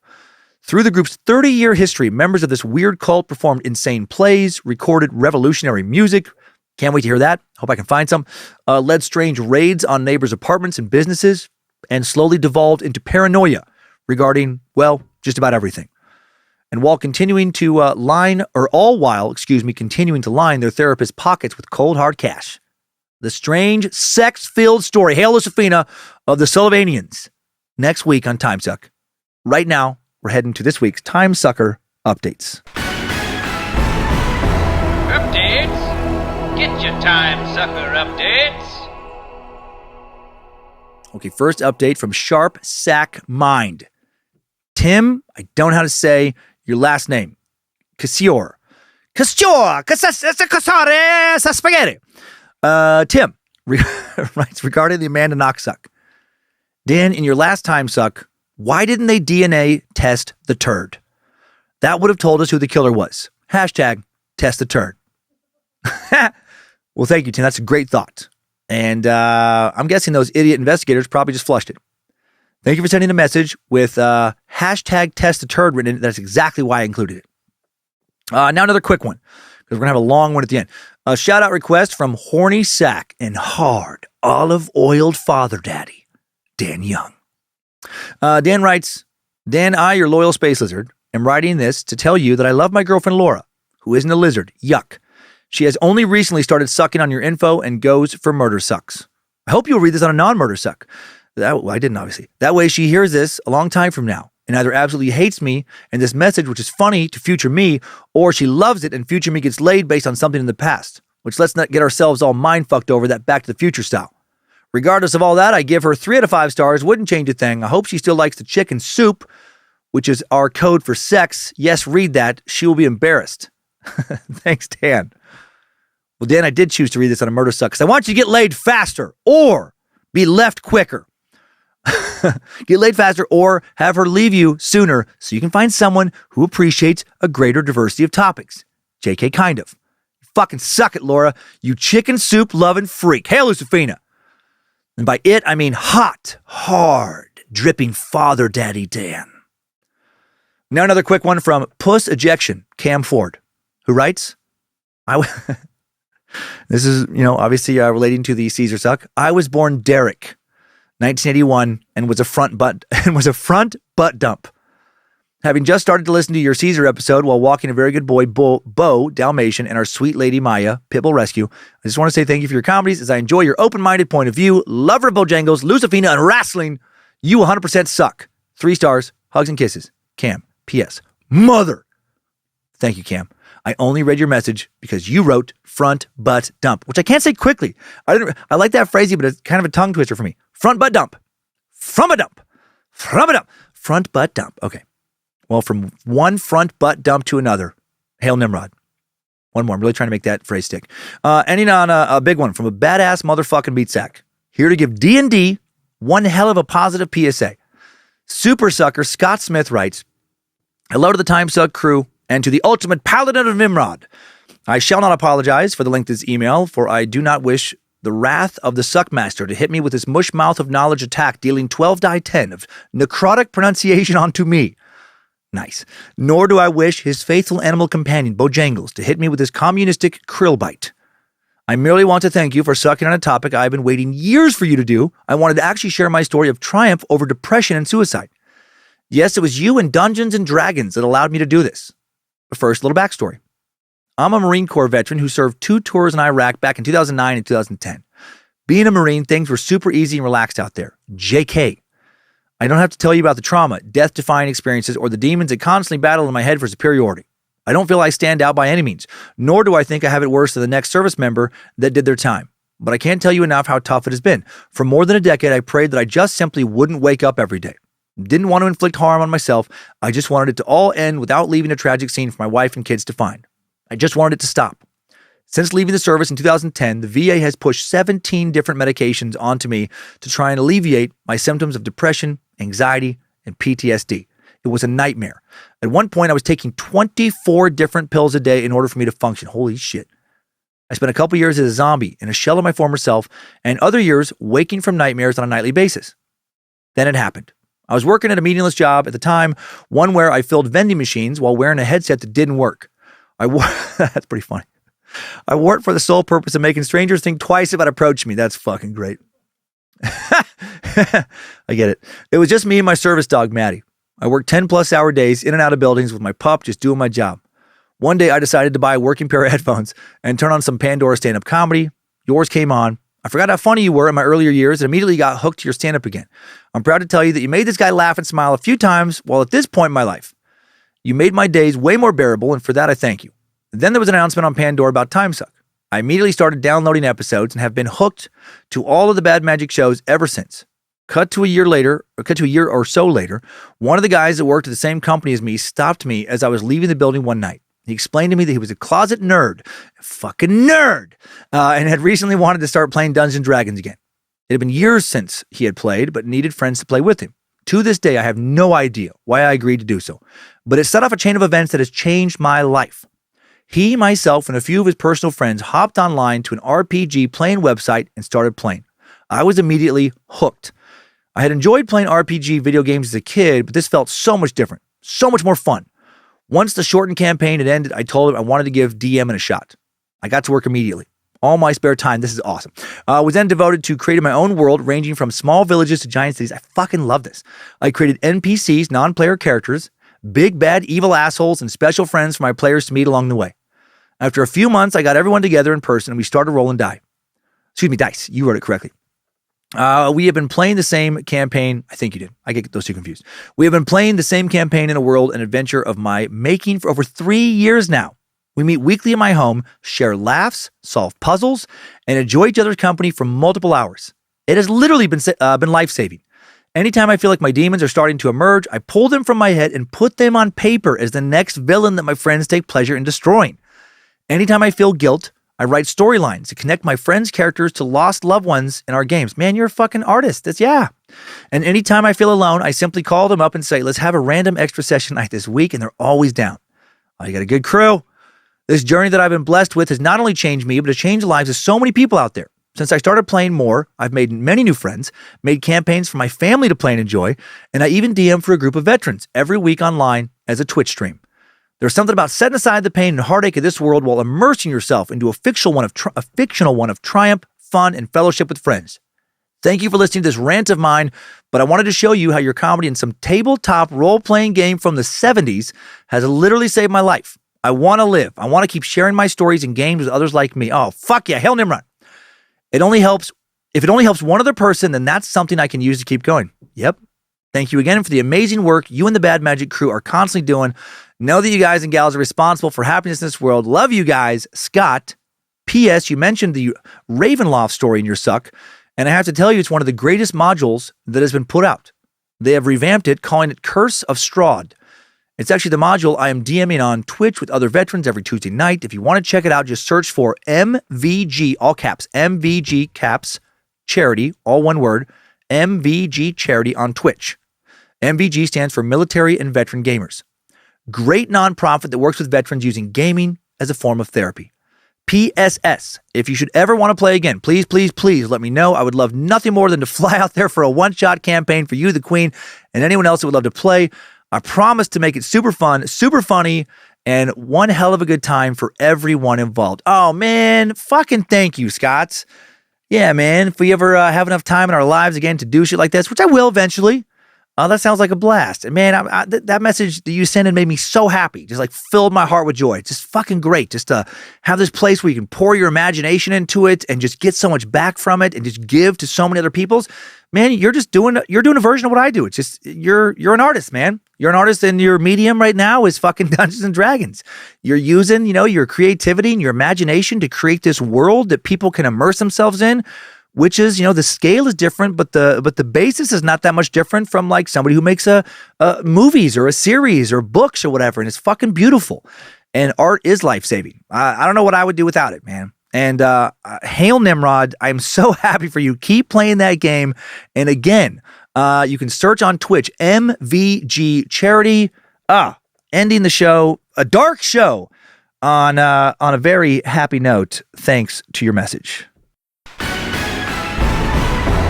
Next time, suckers. I needed that. We all did. Thanks for listening to another Bad Magic Productions podcast. Please do not shoot anyone in the head this week and then fuck their corpse. It's not cool. Super not cool. Also, not cool to fuck your dog. But if you want to lick or suck their buttholes, weird. But really, I guess, who's losing in that situation? So keep on sucking.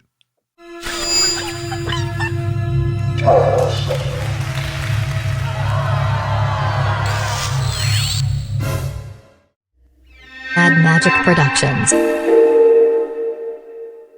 Okay, so Tyler, I have a question for you. Okay. What do you think Patrick Kearney was doing with his dog that was more embarrassing than fucking it? I think he tickled his ears until the little pink thing came out, and then he didn't lick it. He just looked at it and occasionally touched it until liquid came out, and then he grabbed the liquid with his finger and then licked that. That was very specific. That was very unusual. So you think like a clumsy hand job was better than him fucking the dog, like more embarrassing? I think so. I think it was something super detailed. Super detailed. Do you think he ate out the dog's butthole? I think he tossed his salad, though. He tossed his fucking salad. Yeah, it sounds right. He tossed his furry salad. Caesar salad. He tossed his Caesar salad.